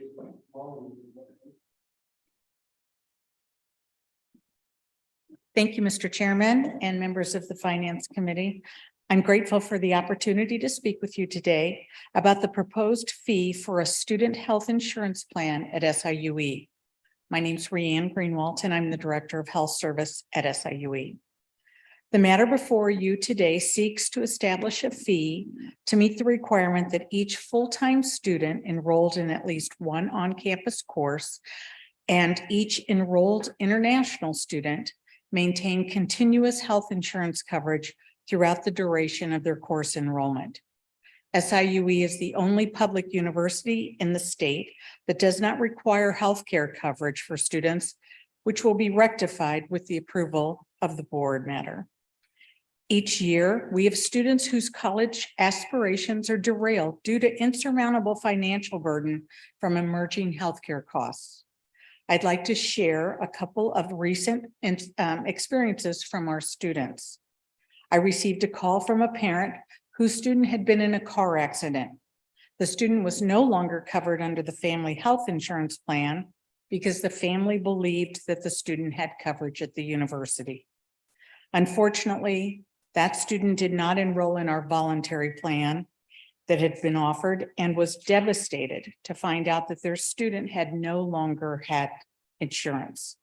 The student withdrew from the university due to both the injuries they sustained and the unplanned medical expenses the family now had to address.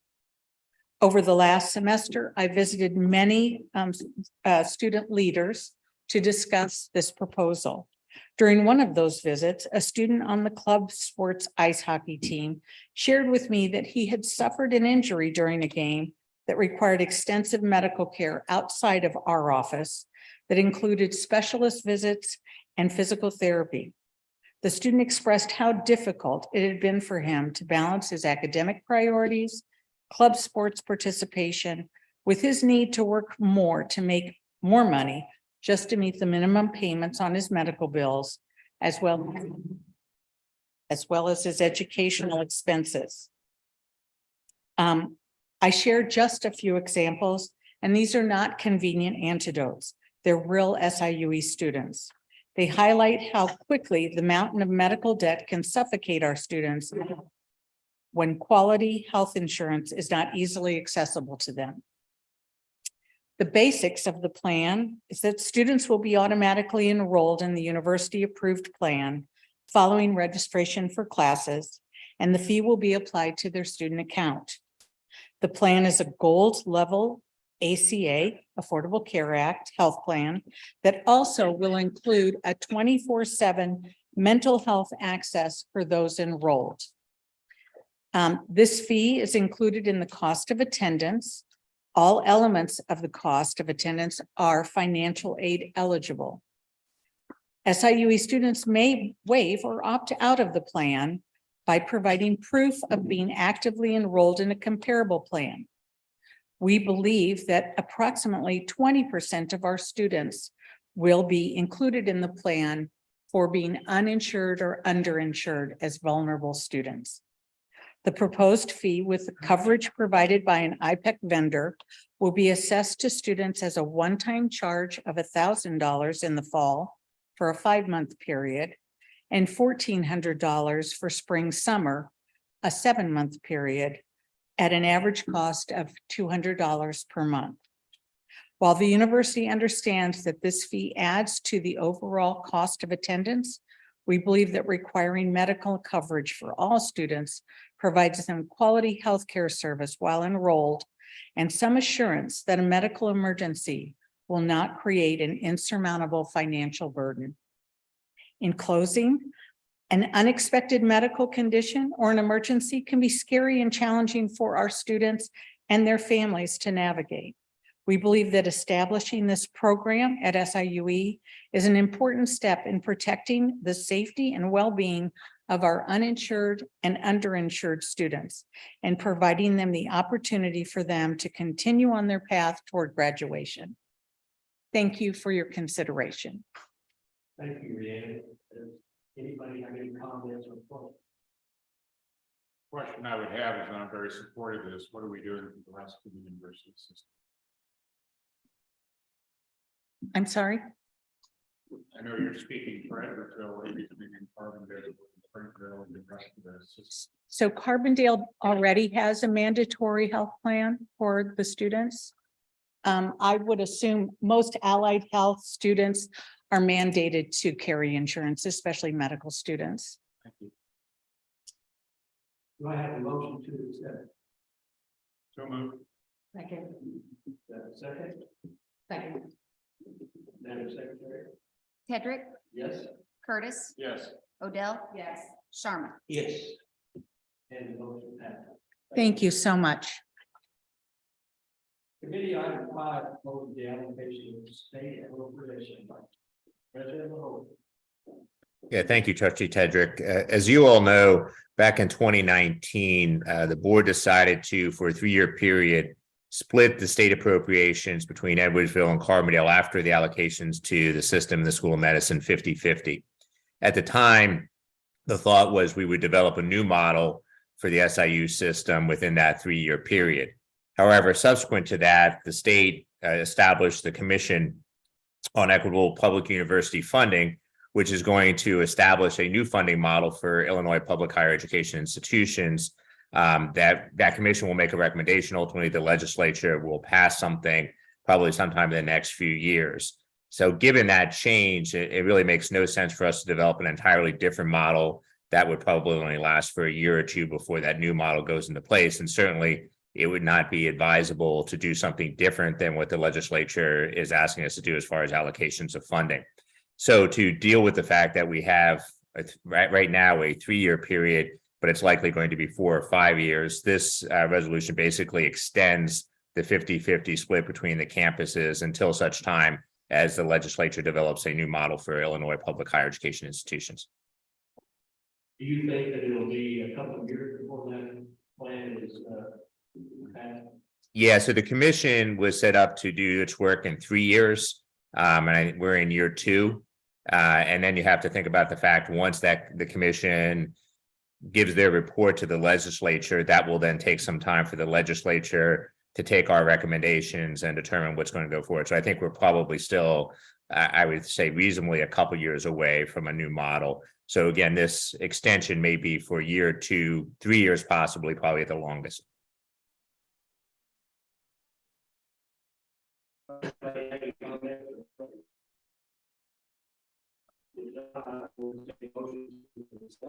So.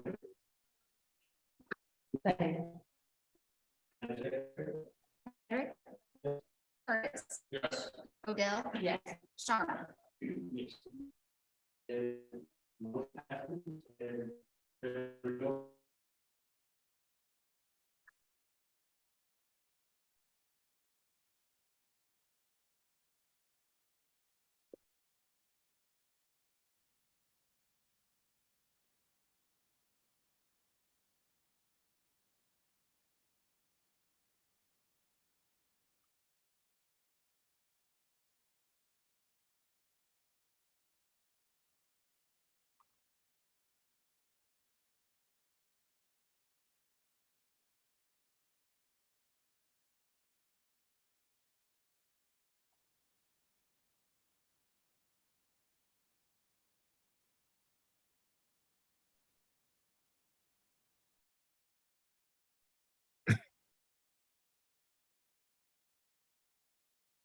Thank you very much. Yes, so the first one, item Z, is for renovations to the Center for Family Medicine in Quincy, a building that's now almost 25 years old.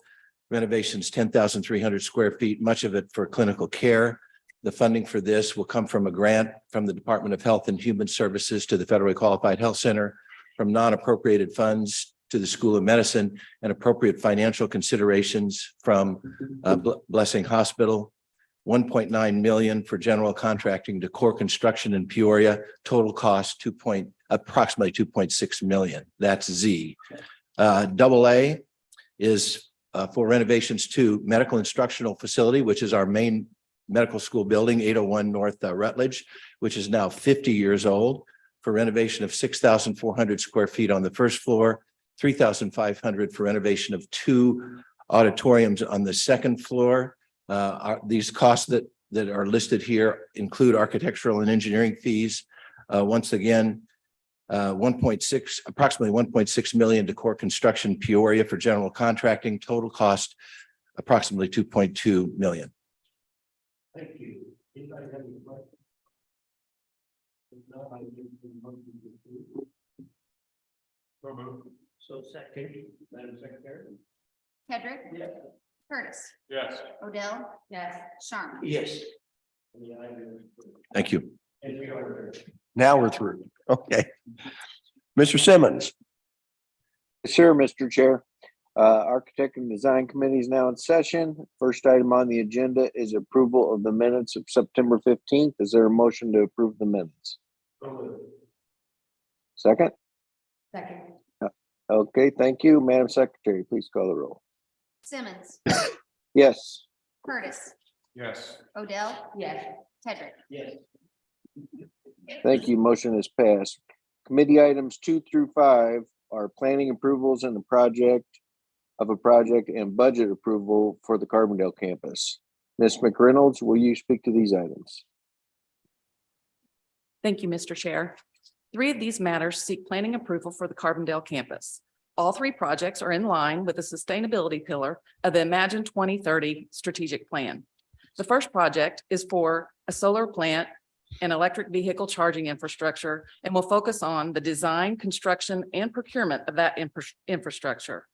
The project will allow for additional solar panels in open spaces, as well as solar canopies covering campus parking lots. The electronic vehicles charging stations will provide public access to charging stations as the region begins to transition to electronic vehicles. The second project is for the design, construction, and procurement for the replacement of the power plant boiler. The current coal-fired and natural gas boilers are 27 and 30 years old respectively. The loss of one or both of these boilers could result in the inability to supply steam to the campus and force the closure of critical buildings.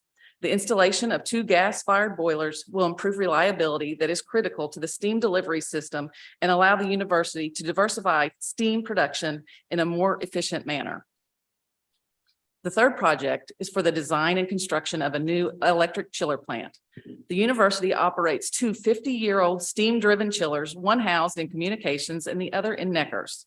The chiller located in communications will be replaced with 2 electric chillers during the state's capital project to renovate the communications building.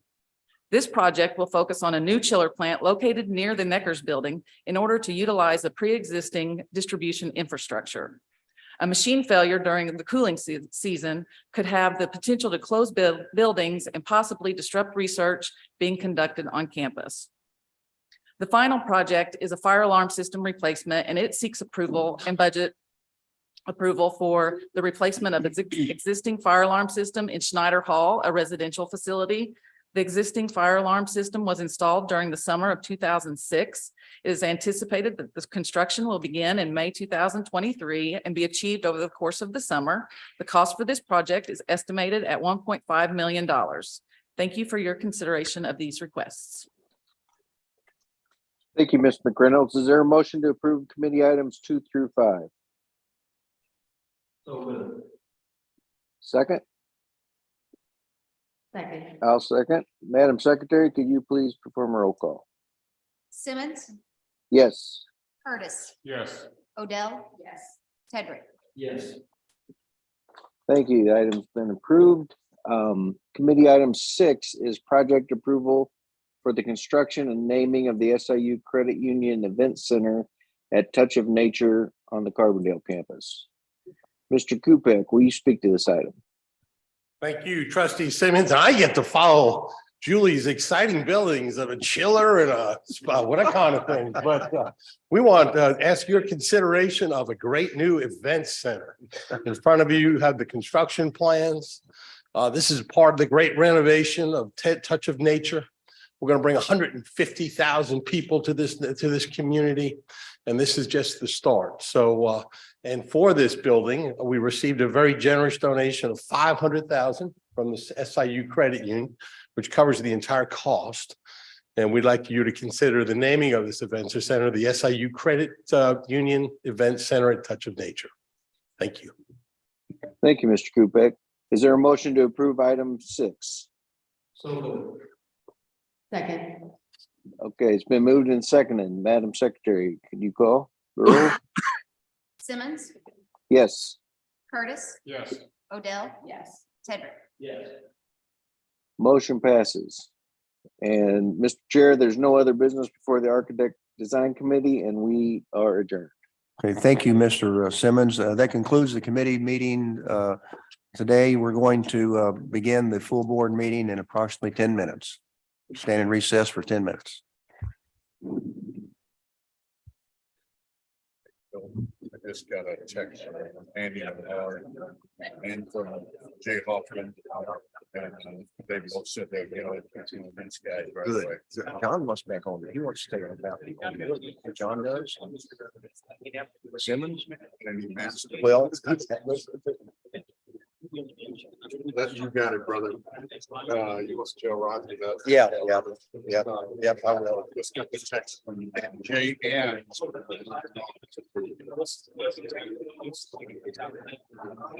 If she happens.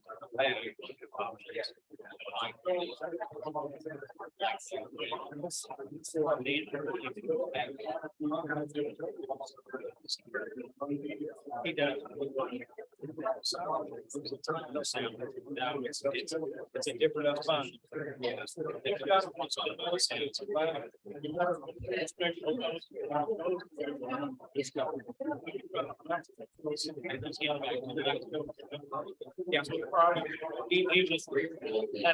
You can do whatever you want. Yeah, it's a low risk, but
University Board of Trustees full board meeting.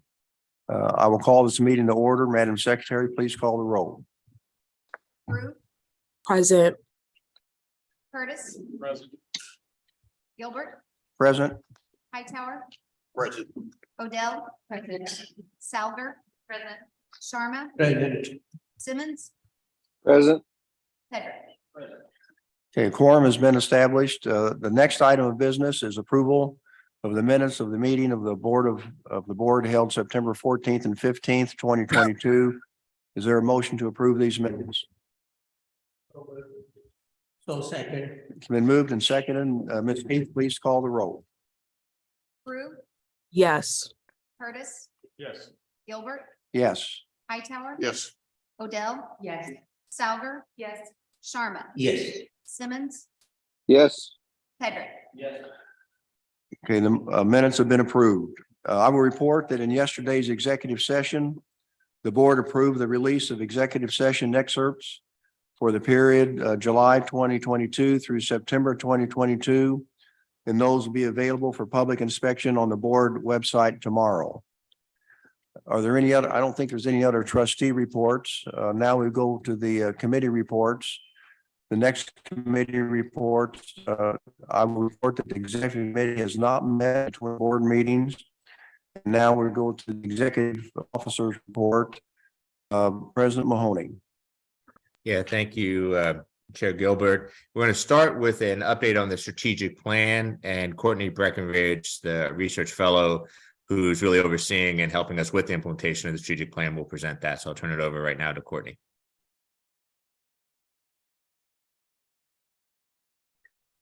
Wonderful, thank you.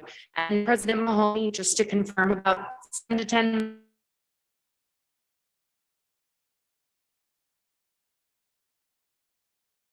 I have a bad connection. I can't hear anything right now.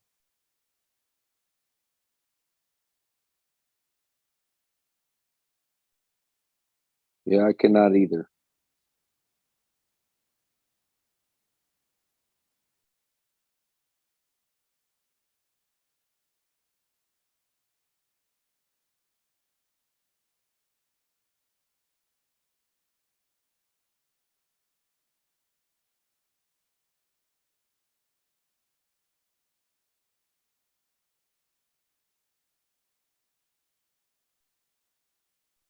The first slide there.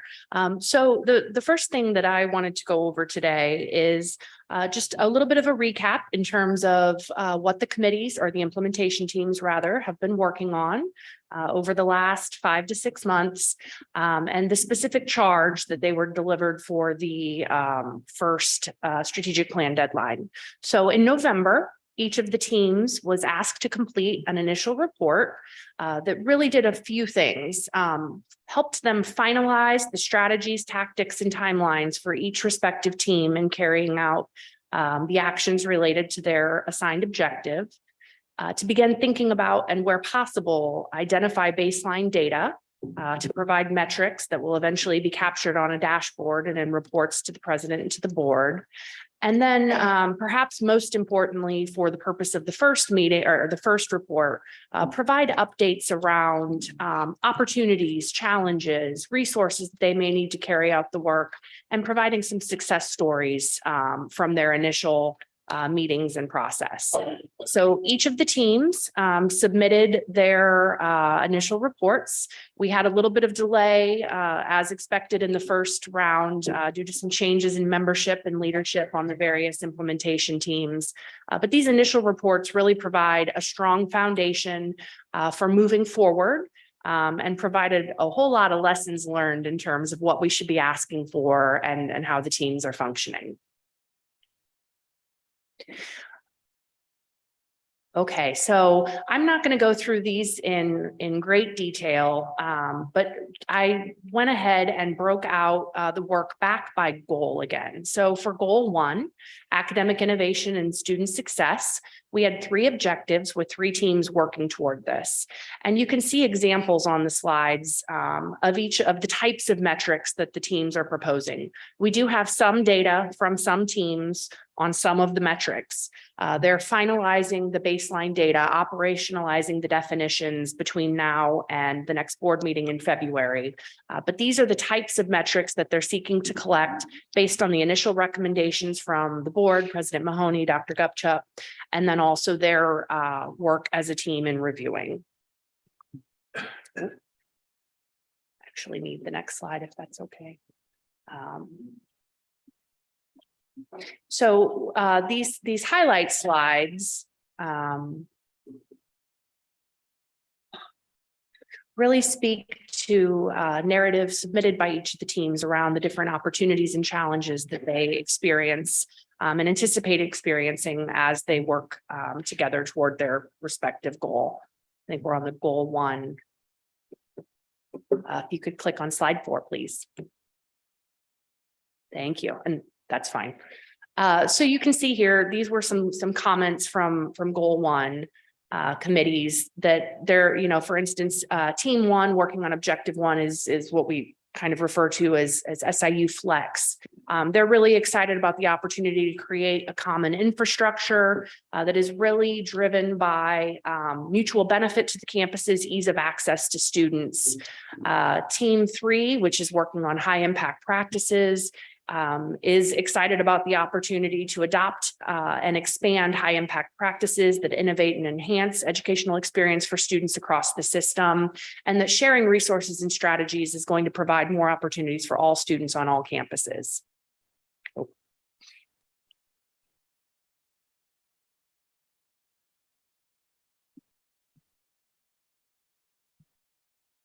It always goes out at the best time. Oh, wonderful. Okay. Now my clicker doesn't work. Could you do next slide, please? Maybe.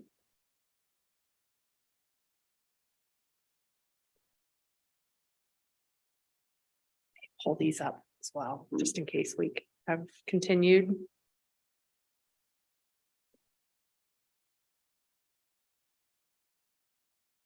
Okay, I'm just going to talk. All right. So our next, so then we want to talk a little bit about the challenges that the first goal teams reported. One of the teams cited openness to change, that it's going to require significant change in infrastructure at the campus and system levels that historically could be met with some resistance to change. And so they're concerned about appropriate lead times, working within established institutional policies and procedures, and then balancing academic and academic calendars and contracts. Similarly, the high impact practices team is, they're working toward a shared repository of resources, and simply creating a place where all of this is housed and stored and communicated is going to take a little bit of time. But so they're identifying things that are critical to doing their work, but that may require additional resources and time to get developed. For the second goal, goal 2 is anti-racism, diversity, equity, and inclusion.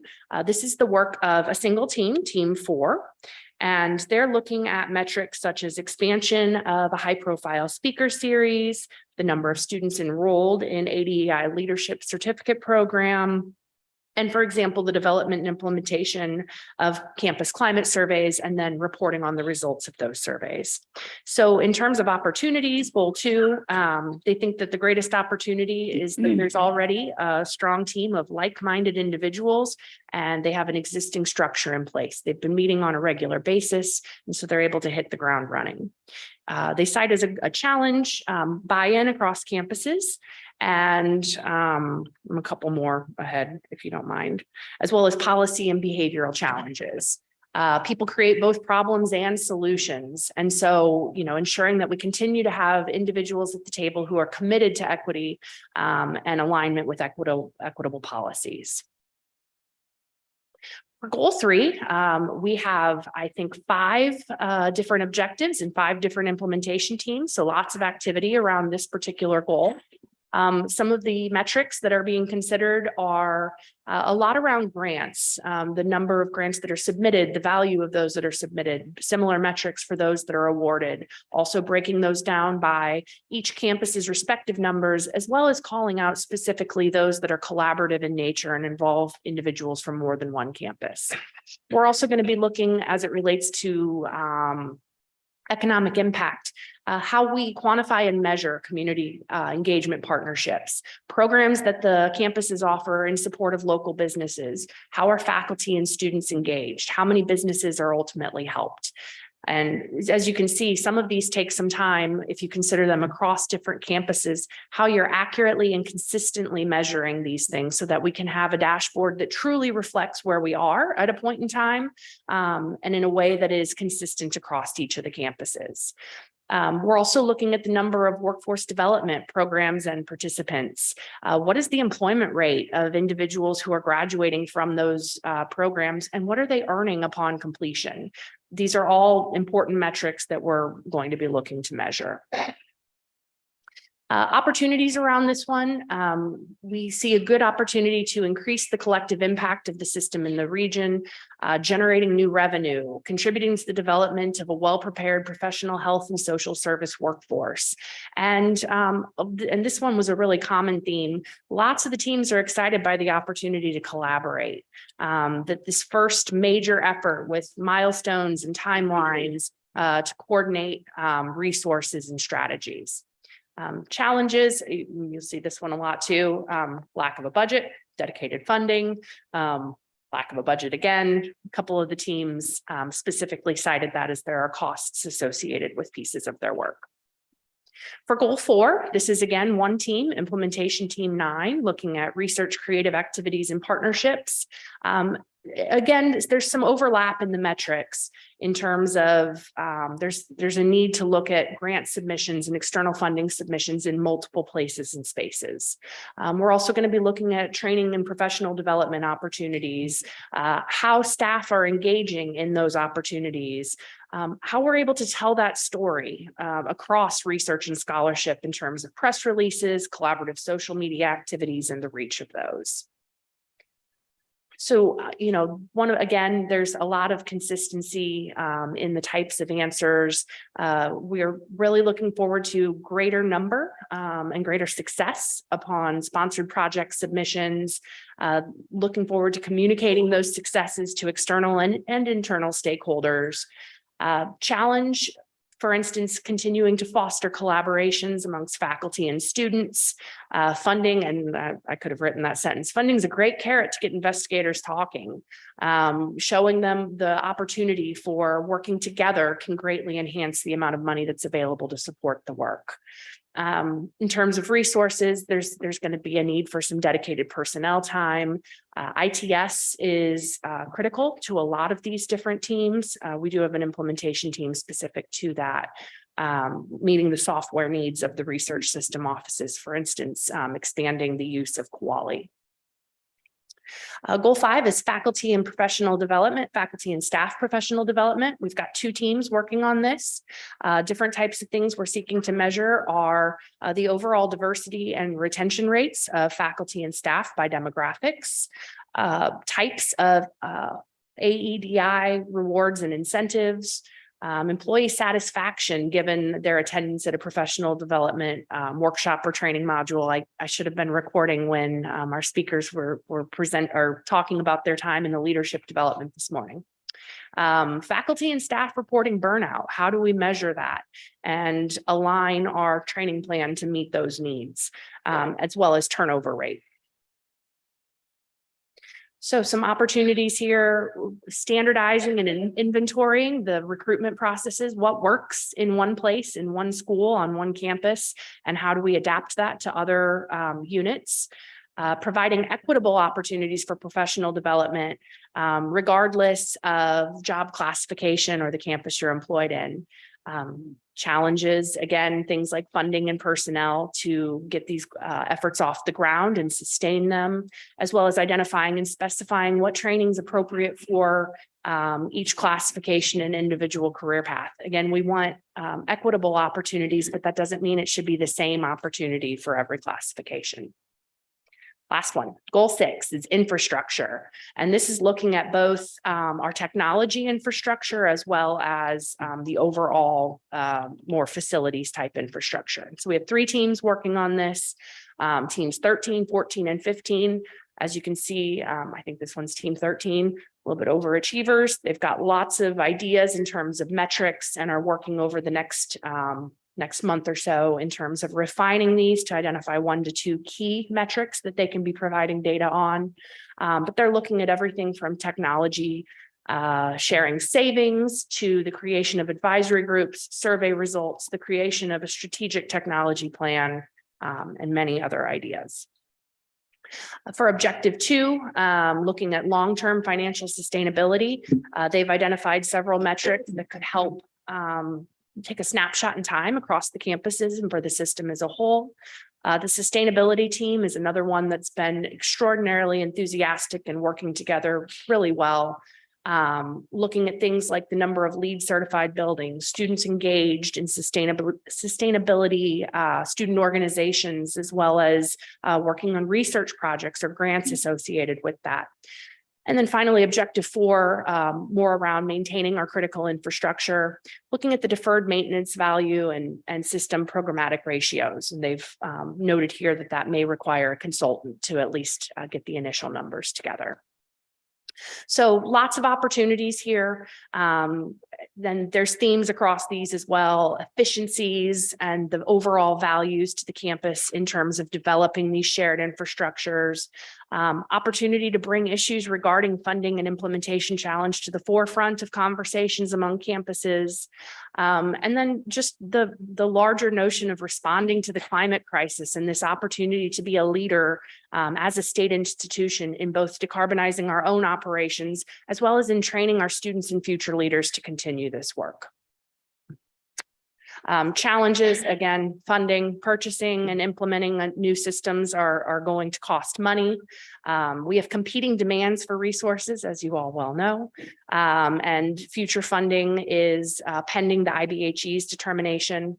And then in terms of climate change, we need to act with speed and scale to have an impact. And universities aren't always known for being able to move extraordinarily nimbly. And so, using their words here, overcoming institutional inertia with urgency is something that they cited as a challenge. So those are some initial findings from the first report. Moving forward to finalize this report, we'll be meeting with each of the teams throughout December and into January, providing specific feedback on the metrics that they recommended, where there is not yet baseline data, collecting that data and getting it into a format that's prepared for the website and the dashboard. We will be working in earnest on the strategic plan website and dashboard in January, with coming back to you in February with a full final report, an initial dashboard, and some updated web content in terms of the status of the teams, the membership, et cetera. Lots of focus on transparency there. And then finally, moving forward into 2023, as you know, the teams will be reporting 4 times per year. We're only asking for them to submit baseline and ongoing data collection twice a year so that they have time to be working on actual implementation strategies as well. And so in March, we will be coming back with our second report, which will include baseline data, or not baseline, will include metrics for the first period of fiscal year 23. We'll have narrative updates in June. We'll do the rest of fiscal year 23 in September, and then do narrative updates again in December. So that's a calendar that we're hoping to hold to moving forward. I believe that's the end of my slides. I'm happy to take any questions. Any questions? Thank you for that. You've done a lot of work and still got a lot of work to do, but thank you for that report. Any questions from? And I should have led with a big thank you to all of the teams, the 80+ members across the campuses that are doing this work above and beyond their normal responsibilities. They've been fantastic to work with. And we're hoping that you'll hear from one of the teams during each meeting moving forward. Okay, well, thank you very much. President Mahoney, anything else you want to add? Yeah, I have a few other updates, and much of it I think you'll see is related to things that were just talked about by Courtney in the strategic plan. One of the things we've worked very closely with the National Association of System Heads on a number of different things, one of which I'll talk about a little bit later, one which Vice President Gupchuk talked about earlier.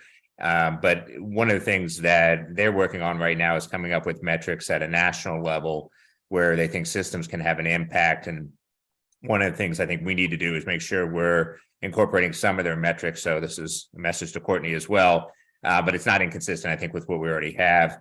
They have 3 metrics they're really looking at is increasing credential completion, and credential kind of broadly defined, not just necessarily degree completion, social mobility impact. So actually improving the lives of our graduates, as well as student loan debt reduction. I think we had some things in there about how much it costs students to go, but also focusing on student loan debt reduction. And so they're going to be talking about those a little bit more at their meeting next week.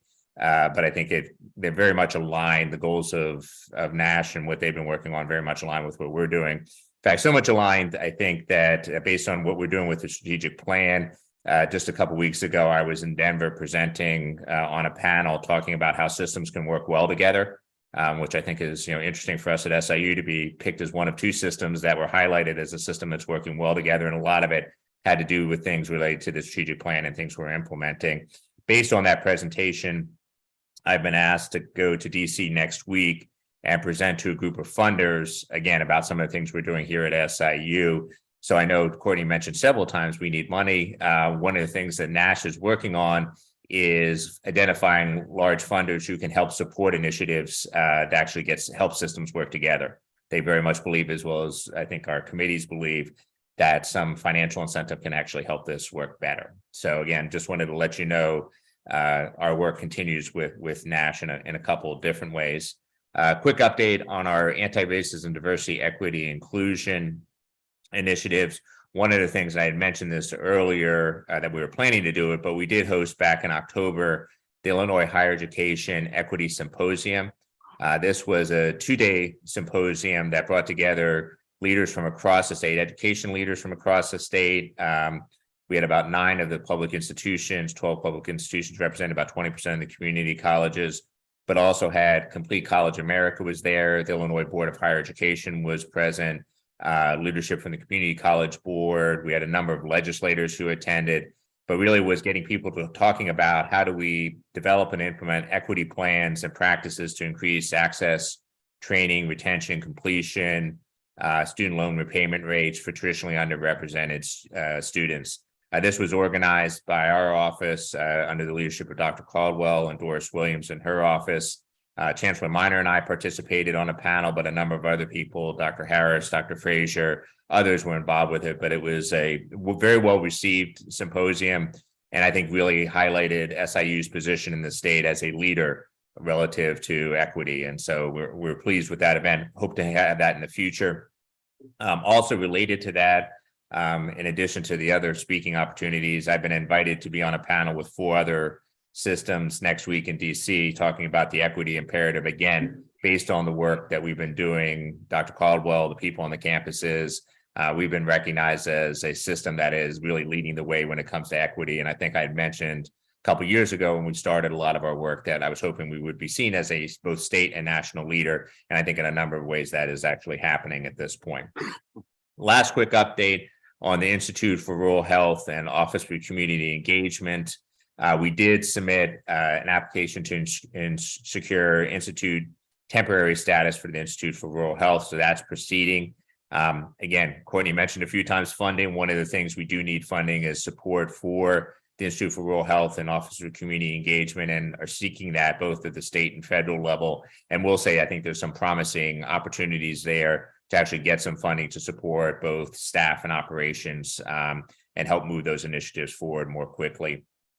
And in the meantime, we are actually using some of the support we have currently for the Center for Rural Health and using that to help kind of get things going. A couple quick things that they have been working on, and these are things that we haven't talked about before, so I'm not going to go reiterate things that we've been discussing in the past. We did work with Senator Durbin's office on a workforce summit, really focusing on workforce issues, particularly in the healthcare area, and ways that we can be supportive of that. That very much aligns, I think, with the role of the Institute for Rural Health. We've also secured funding both at Edwardsville and in Carbondale for mobile healthcare units. And again, a meeting in the near future to talk about, again, how we can collaborate on the utilization of those healthcare units. One of the things that did get some attention in the certainly in the Carbondale area is the work we did with the Irma Hayes Center to develop a community technology center there. So providing people access to technology at the Hayes Center. Again, that was very much an effort by the Carbondale campus in support with the Illinois Department of Commerce and Economic Opportunity, Illinois Innovation Network, and really the Office of Community Engagement. Everybody was involved in moving that project forward. So that's a real good example of an impact on the community and people in the community, and where we could play a real role. We've also, relative to grants, which Courtney mentioned several times, have submitted a grant, the Office of Community Engagement, along with the City of East St. Louis, to the the Office of Firearms Violence Prevention, in order to help decrease firearm violence in that East St. Louis area. Again, good collaboration with the local community to address a real community need. So those are just my updates. Happy to answer any questions. Any questions of President Mahoney? I will say that President Mahoney is being recognized throughout the country as a leader in education, and he's sought after as a speaker in a symposium and on panels and symposiums. And when he travels around the country, he is spreading the brand of SIU. And I think that the board is not only pleased with the work you've done, President Mahoney, here on the 3 campuses, but you're sharing the work that this university is doing, the system is doing throughout the country, and that can only help this university as it moves forward through the next generation. So we appreciate the work that you're doing. Thank you, Chair Gilbert. I do want to say, need to point out, really a lot of time I'm presenting all the work that all of you all are doing on the campuses and at the system level. And so I get a lot of the credit for the good work that Dr. Caldwell does, Chancellor Lane, Chancellor Minor, all of their staff does. So it's nice to be in the position to tell the good story about SIU, but it's a lot of work from a lot of people that leads to that. And obviously Courtney's work on the strategic plan has been something we've been able to highlight. Okay, thank you. Chancellor Lane. Yes, thank you, Chairman Gilbert. I think we're going to pull up our presentation here. Hopefully we can get this going, and I will be brief. I know got more to get to today. And we're going to start with a little video. You can cue it up. Hopefully it has some sound.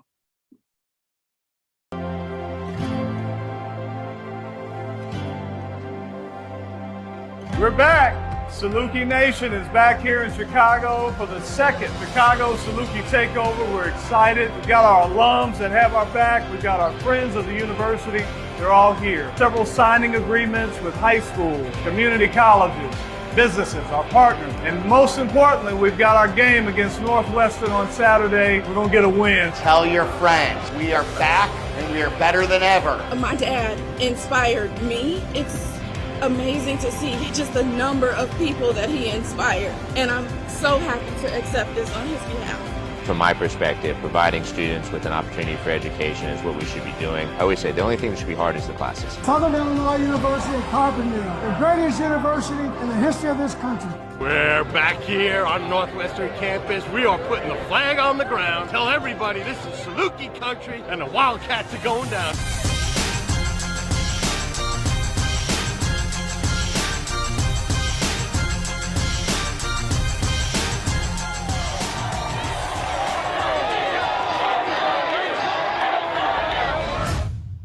So we had to bring that back to you, Trustee Curtis. You know, that was one of the, we made a bold prediction a couple of board meetings ago. So luckily it went our way on that scoreboard and going up to Northwestern. So just wanted to highlight all the wonderful work that's happening. And you talk about exposure and making sure we're not a best kept secret. You know, that's the goal, is to get out there and do that. Next slide. I really, before we get into what we call the greatest time of year, and that's coming up here in a few short weeks, I do want to thank a lot of folks that make a lot of the work you're hearing about today and over the last couple of months or years that make it possible. I want to personally thank our civil service lead. That's Anthony Travelstead. He does a great job. In addition to, you heard from Todd Bryson earlier today. He's our A&P lead. Our faculty senate president, Dr. Lee, I've worked very well with him, and he gives me a lot of guidance and a lot of pulse of what's happening here on the campus in the faculty ranks. Our FA president, Dr. Jeff Punske, and I work together very well. We have a lot of constituency groups. Some are maybe not here today and some are here. Our Black faculty and staff group, our Hispanic Latinx group, our grad council led by Caleb McKinney, graduate research group led by Craig Philbrook. All of those individuals, we meet on an ongoing basis and really stay connected to pull off what you heard Mira talk about today with enrollment and other things. These are just team efforts. And so really hats off to all of those individuals. Inviting everyone to our upcoming commencement, December 17th. We look forward to, again, it's kind of bittersweet. Our students are leaving us. That's a good thing. We always like to say we love our students, but we're not in love with them. We do want them to move on and finish and graduate and go get those jobs that are out there. And so we have a number of students that will be doing that here shortly. Next slide. You thankfully are in the process of approving this, but from our Distinguished Service Awards, you heard about some of those individuals that we want to acknowledge. And I think if you continue to read some of the bios and some of the work that they've done, I think you'd be proud to call these folks our Distinguished Service Award winners and those that are receiving honorary degrees. Very fitting that those individuals would be acknowledged in that way. Next slide. Very early, I always like to tell people in the fall, you're out recruiting, and in the spring, you're out yielding, trying to make sure those students you recruited are actually going to come here. So out of the gate, looks very promising for us. We're 39 weeks out. If you look at where we were with 39 weeks back in 2021 versus today, 2022, you can see the increase in the applications, the increase in the admits, and the increase in the transfer student population.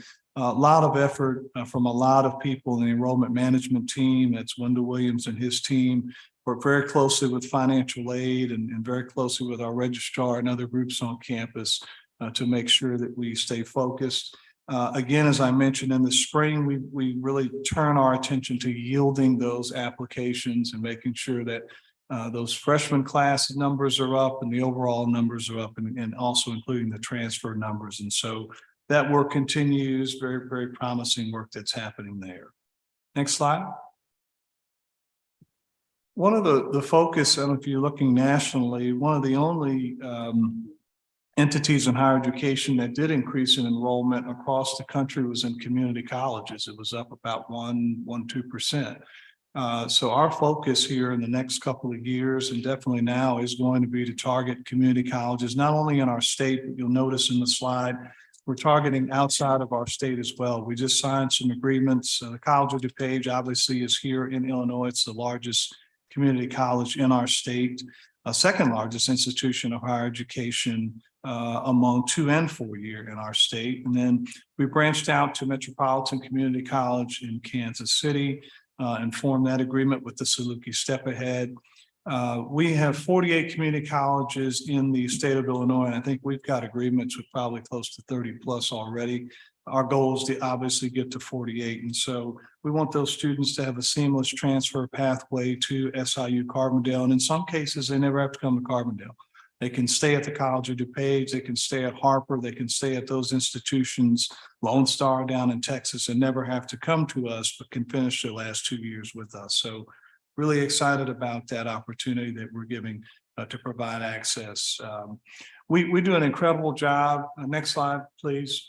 Jim and his team work very closely with our entire team to make sure that we're messaging or getting our message out. You can see it scroll through pretty quickly there, but as we begin to advertise, whether it's electronically on billboards or static on billboards or through other social media avenues, these are some of the messages that we're putting out there to really make sure we're hitting exactly the market that we're trying to target. Most of what you're seeing up there now attracts some of our adult student population, where we're talking about flexibility and convenience and 100% online and those kinds of things. We have some joint marketing, as you can see, SIU and Harper College. We set these up, we're very close to Harper College. So if you're up in those areas, we're trying to show the connection and partnership with our university and the community college right in their own backyard. So you won't see this type of a billboard here in Southern Illinois. This would be up in those other areas. And so really excited about what we're doing there, and that work will continue. Next slide. A lot of programming, a lot of hats off. I mentioned some constituency councils. Each of those councils work very closely with Dr. Paul Frazier and our Multicultural Resource Center. And we've got a lot of activity that's happening. This really falls under our one of our 5 pillars is diversity, equity, and inclusion. And so this fits very nicely into what we're doing on campus to pay close attention to having that inclusive environment and making sure we're doing those kinds of things. We work very well with President Mahoney mentioned earlier and Dr. Caldwell with a lot of things that they're doing at the system level. Excuse me, with our with all of the listening events that we have and I'm drawing a blank on. Sheila, help me out. It's our conversations of understanding. Yeah, it just came to me. I had to look at you to get that. So that continues on. That work continues on, and we're gonna make sure we do our part in that regard. Next slide, please. Many of you on the board, thank you so much for taking your time and coming a couple of feels like a couple of days ago, but I guess this was probably a month or so ago.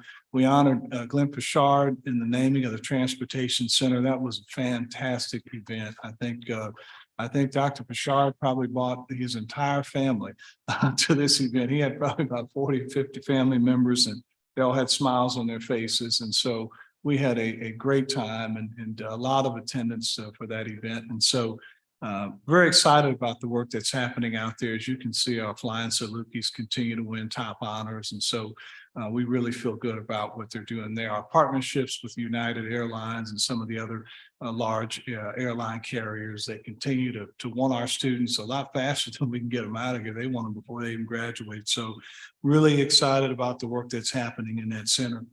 Next slide, we'll highlight one of our faculty members, and I think if you can press the play on that one, let's see if that works. Negotiations are all about pressure, so both sides are waiting until the last minute. And SIU's DeYoung says there's really no comparison for something like this. This will be like last time.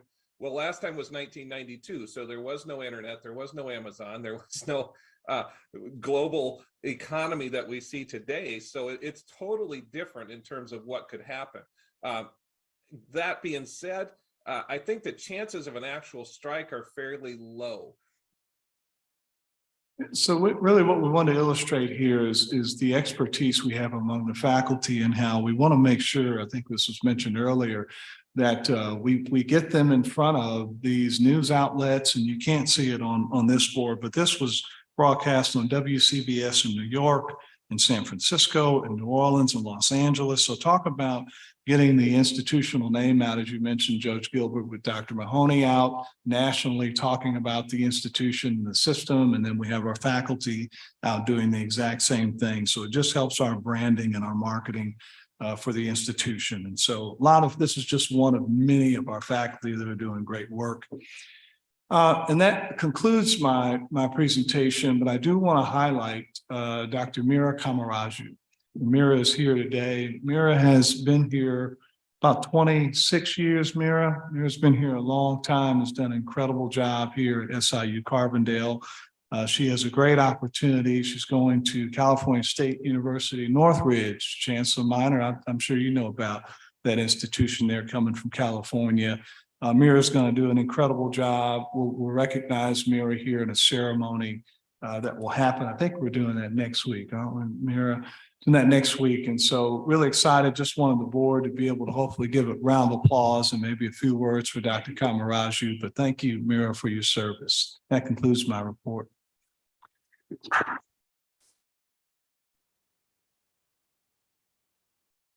Thank you, Chancellor Lane. Dean Cruz.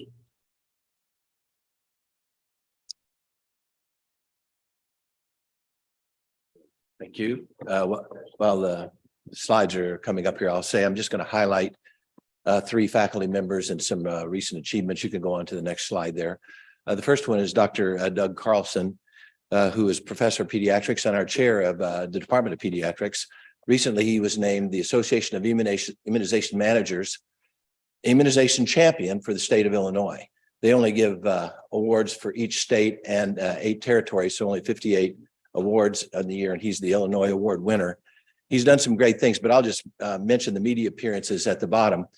He's been all over the national news related to immunizations, and if you've heard some NPR things and other outlets lately, he's been talking about respiratory syncytial virus, RSV infection in the past few weeks. So he's really, risen to the national level as far as a spokesman for immunization and viral illnesses. Next one. Next one is Dr. Don Deemer. He's a physician assistant and associate professor in family community medicine, also the director of the Great Physician Assistant Program. He's a new member of the Illinois State Medical Board that's part of the Illinois Department of Financial and Professional Regulations. This is a very important function, and he's going to keep all of his students and learners involved in the importance of what he does there.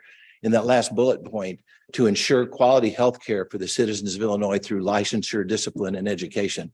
And I will tell you through my experience that what state medical boards do is absolutely critical for board certifying agencies, specialty board certifying agencies, to actually do the same thing: discipline, education, and board certification. So that's a big deal. Next one.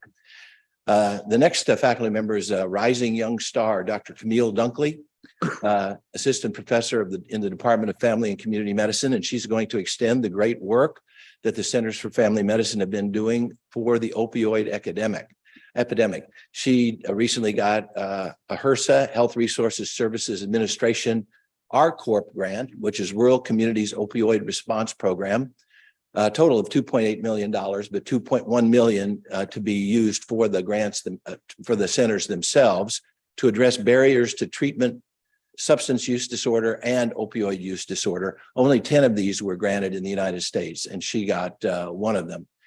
So she will establish an opioid medically assisted recovery program, the first two in Taylorville and Jacksonville, and these will complement the medically assisted treatment, the MAT programs that have been done all over Illinois through our Centers for Family Medicine: Quincy, Springfield, Carbondale, Decatur, Alton. Virtually every faculty member is trained in MAT, and she's going to get everybody trained in the recovery piece of this, medically associated recovery for opioid use disorder. Really great work. So those three are fantastic faculty members. We're proud of them, and that's my presentation. Thank you. Thank you, Dean Cruz. Chancellor Minor. Thank you, Chair. Good morning again. I'll be brief as well. You may recall during the September meeting in Austin, I had the opportunity to introduce SIU's new strategic plan. The pillars of that plan were 5: access and opportunities, student success, excellent and diverse faculty, actively seeking ways to serve as a positive change agent in the community, and financial sustainability. At SIU, we create pathways for students who seek something greater, and we're working to more effectively support them as they do the hard work required to earn a college degree. SIU is also operating as a powerful change agent in Metro East, making meaningful impact on individuals and communities. I will not cover the 5 pillars in this report. Trustee Odell has a senior project to present this afternoon. I'm very sure she gets there in good time.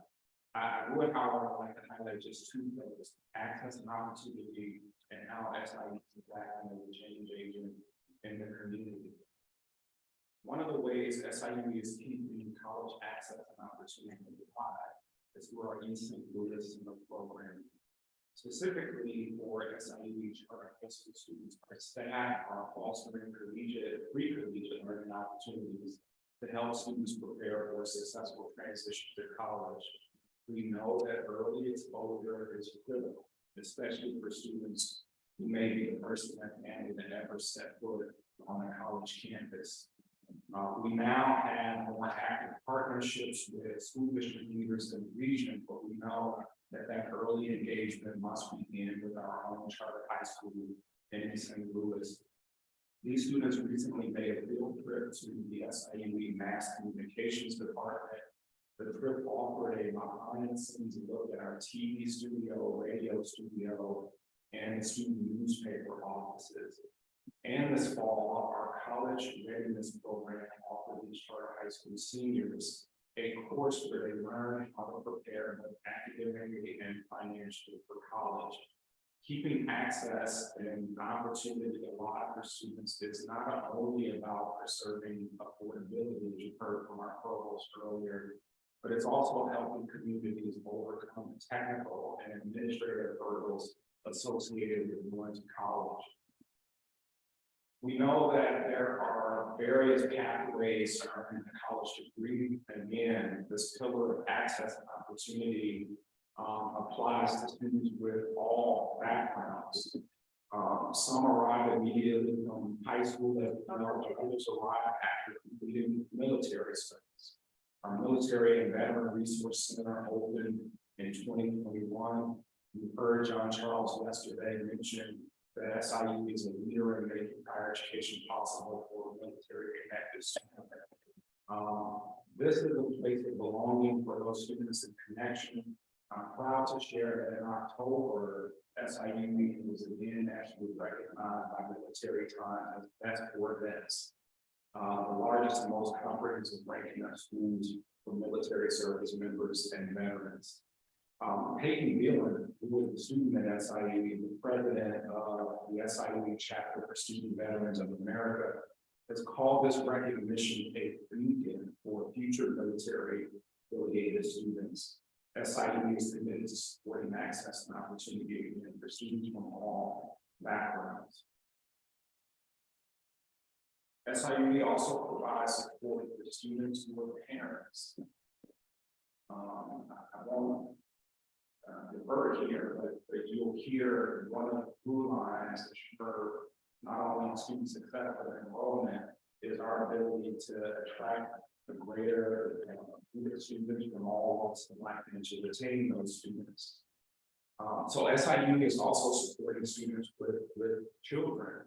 The Early Childhood Center recently received a $1.7 million federal grant to increase child care access and resources for these students.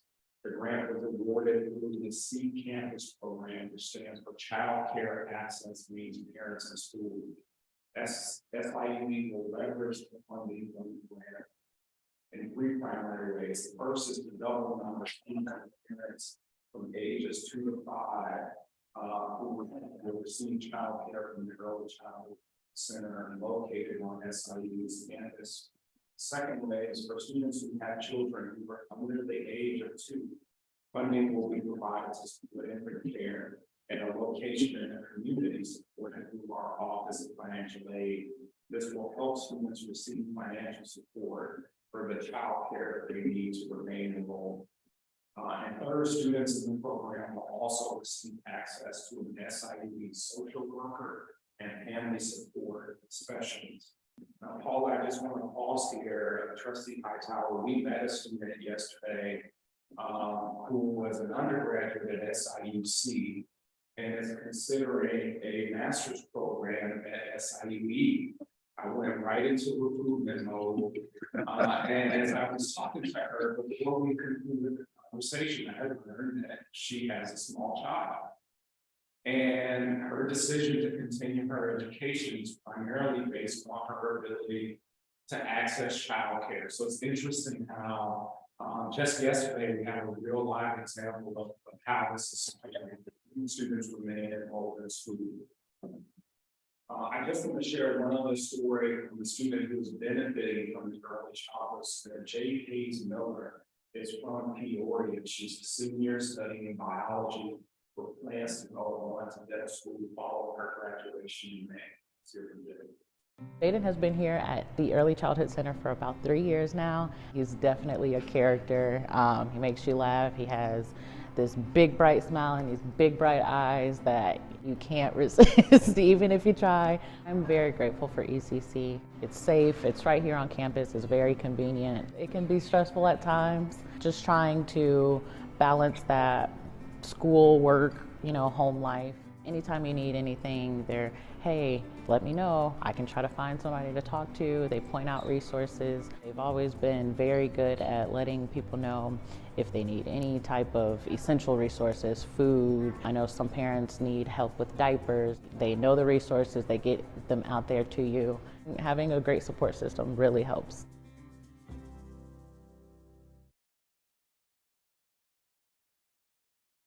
Another great student who has the opportunity to get enrolled because she has access to childcare. So I've shared a few examples of ways that SIU is actively supporting access and opportunity for underserved high school students, for military affiliated families, and students who work caring for small children. I now want to share a couple of ways that SIU is acting as a positive change in communities across the region. What you see here on the screen represents the SIU School of Nursing $4 million grant from the Health Resources and Services Administration to develop a mobile health unit that would provide community-based services in St. Louis, Fairmont City, and other surrounding communities. This is the largest grant in the School of Nursing's history and will give students the opportunity to provide care in underserved places. The project lead here on the left, Dr. Jerry Andrew, who directs the We Care Clinic, describes the impact of this grant. We don't really know what our patients need until we're physically on the street that they live, looking at what they see, and that's how we make an impact on the social determinants of health. So we foresee addressing chronic conditions such as diabetes, asthma, health literacy. Having a mobile unit, we get to go down a street in front of a home and see our patients, and that eliminates the transportation barriers, and then it provides us that additional level of care. It's one thing for them to come into our building, but it's another thing for us to go out to see what they see and help them navigate spaces that, again, are no result of who they are. It is political, socio-economic system that impacts them greater. This is so personal for me because I am a Black woman, and I know that my healthcare encounters are not the same as someone else. So if I can make it that much better for the people or the community that I serve, it is very moving, and it is the mission of the university to impact the communities that it touches. It's going to be an awesome opportunity for our students and for our faculty. I want to underscore Dr. Andrew's mention of transportation as a barrier that will come up in one of the slides that I will present, but the idea that we're going to take healthcare services to communities, that we're going to park a mobile unit in front of your house to provide that service is just a remarkable benefit to those communities. So that mobile unit will be in service in the summer of 2023. So I now want to go from East St. Louis back up to Alton. During the last board meeting in September, we shared information about the impact of the School of Dental Medicine's Advanced Care Clinic. You may remember the presentations that focused on pediatric care and care for patients who may have special needs. In October and November, I had the pleasure of visiting the SIU School of Dental Medicine to see its faculty, staff, and students in action during two important community events. The first was Give Kids a Smile Day in October. If you hadn't seen it, I hope that you will put this on your calendar for next October. It is an event where we provide more than $100,000 worth of free comprehensive dental care to children from ages 3 to 13. For some children, I learned this year that this is the only opportunity that some of these children have to see a dentist. So they look forward to this event in October as the one opportunity that their child has an opportunity to see a dentist. Our first and second year students help make sure that the kids have a visit that is upbeat, educational, and positive. We know that first encounter with the dentist and impact you for life. I've heard those stories. So we want to make sure it's a positive, upbeat experience. Third and fourth year students in the program provide supervised care in the clinics, which is a really amazing experience for them also. I had the opportunity to speak with some of the parents, and I can tell you that this program is an important resource for families who may not have dental care otherwise for those children. During the School of Medicine's annual Veterans Care Day in November, so the Give the Kids a Smile Day is in October, we'll do an event in November for our veterans. I think it's safe to say that far too few veterans have access to dental care. In fact, 85% of veterans who receive care through the VA do not receive a dental benefit. Let me just say that again, 85% of veterans who receive health care through the VA do not receive a dental benefit. And we estimate that that's roughly 7.8 million veterans who do not have a dental benefit. If the picture, in the picture on the top left, you see John Smith, who's a Marine Corps veteran who recently moved to Illinois from Minnesota, I believe. I had the opportunity, as you see there on the right, to meet some of our veterans in the lobby before they were going back for care, and I had a chance to talk to John. Mr. Smith, I should call him.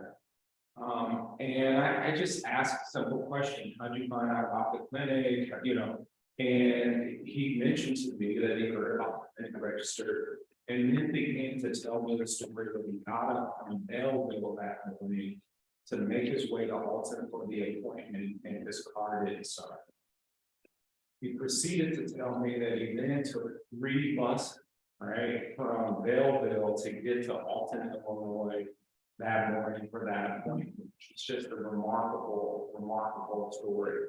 I mean, imagine he's a recent resident of Belleville, and he's had to figure out a public bus transportation system to get to Alton. It's just a remarkable story about why this resource is so valuable to the community. Mr. Smith had multiple teeth pulled that day during his appointment, and then was able to talk to our healthcare providers about getting dental implants. Really remarkable story. So my plan today was to cover access and opportunity, which you heard in the first part of the presentation, and to share just a little bit about how SIU is acting as a change agent in our communities. But there's more, Trustee Odell, if I can go one slide further.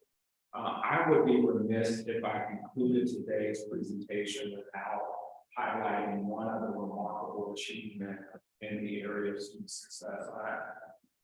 I have to mention it. So on the screen here, you may see usually in a picture like this, you see people holding up the number 1, but where they're holding up the number 3, because just last month, the SIU women's soccer team captured its 3rd straight Ohio Valley Conference Tournament championship.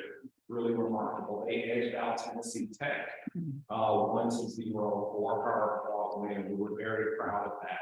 But that's not the best part. Last month, the NCAA also released its report on GSR. Dr. Hightower knows that stands for Graduation Success Report.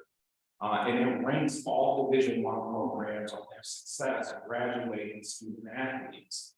SIU, here it is, SIU, number 1 in the state of Illinois among public universities and graduating student athletes. and number 5 in the country among public institutions graduating its student athletes. That is remarkable. 6 programs earned a perfect score in the latest graduation success rate figures.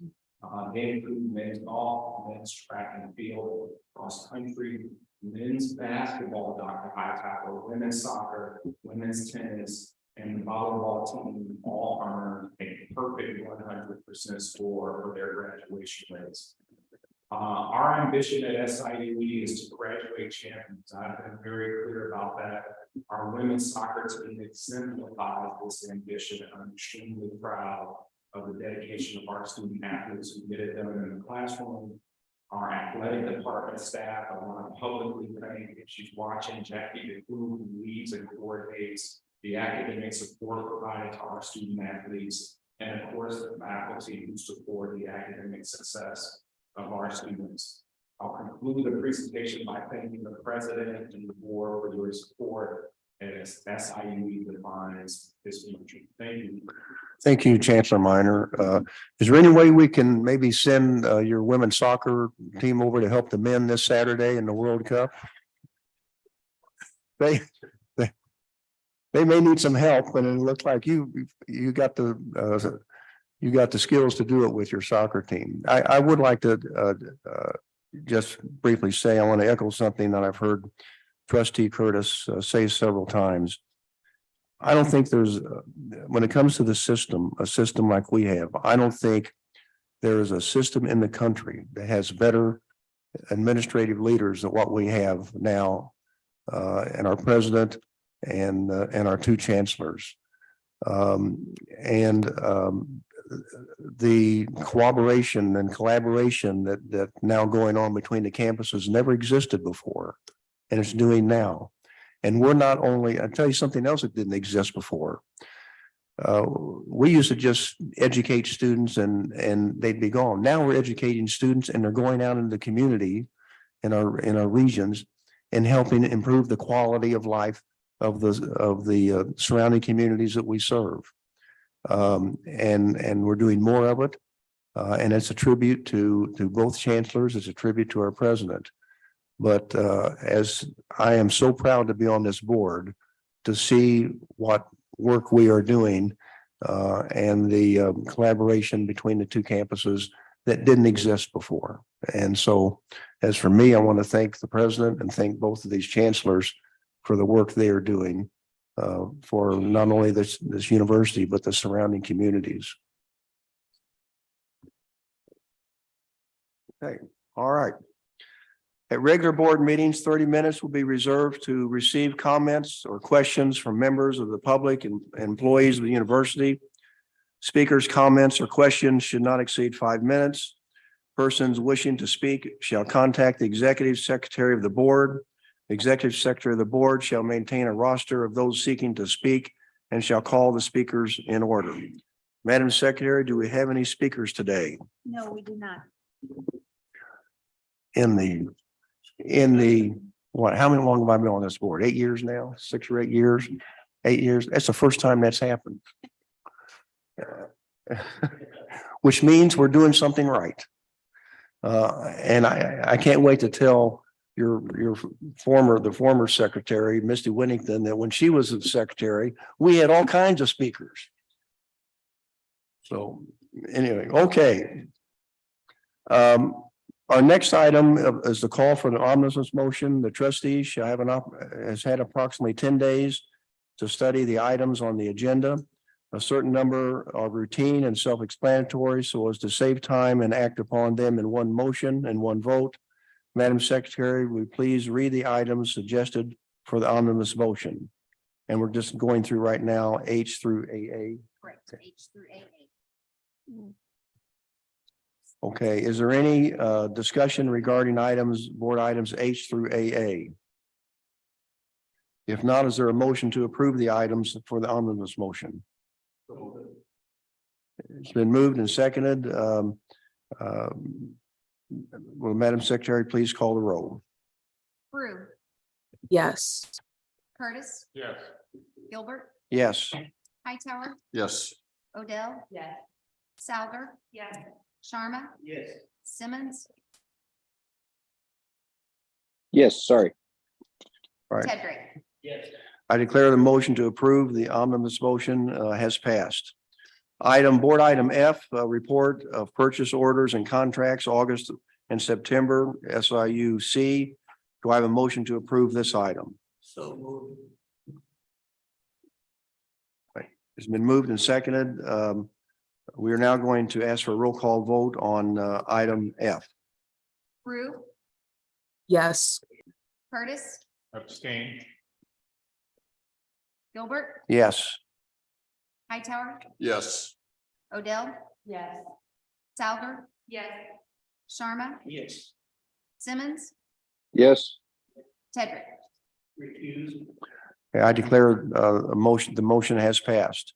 Board item G, report of the purchase orders and contracts of August and September 2022 SIUE.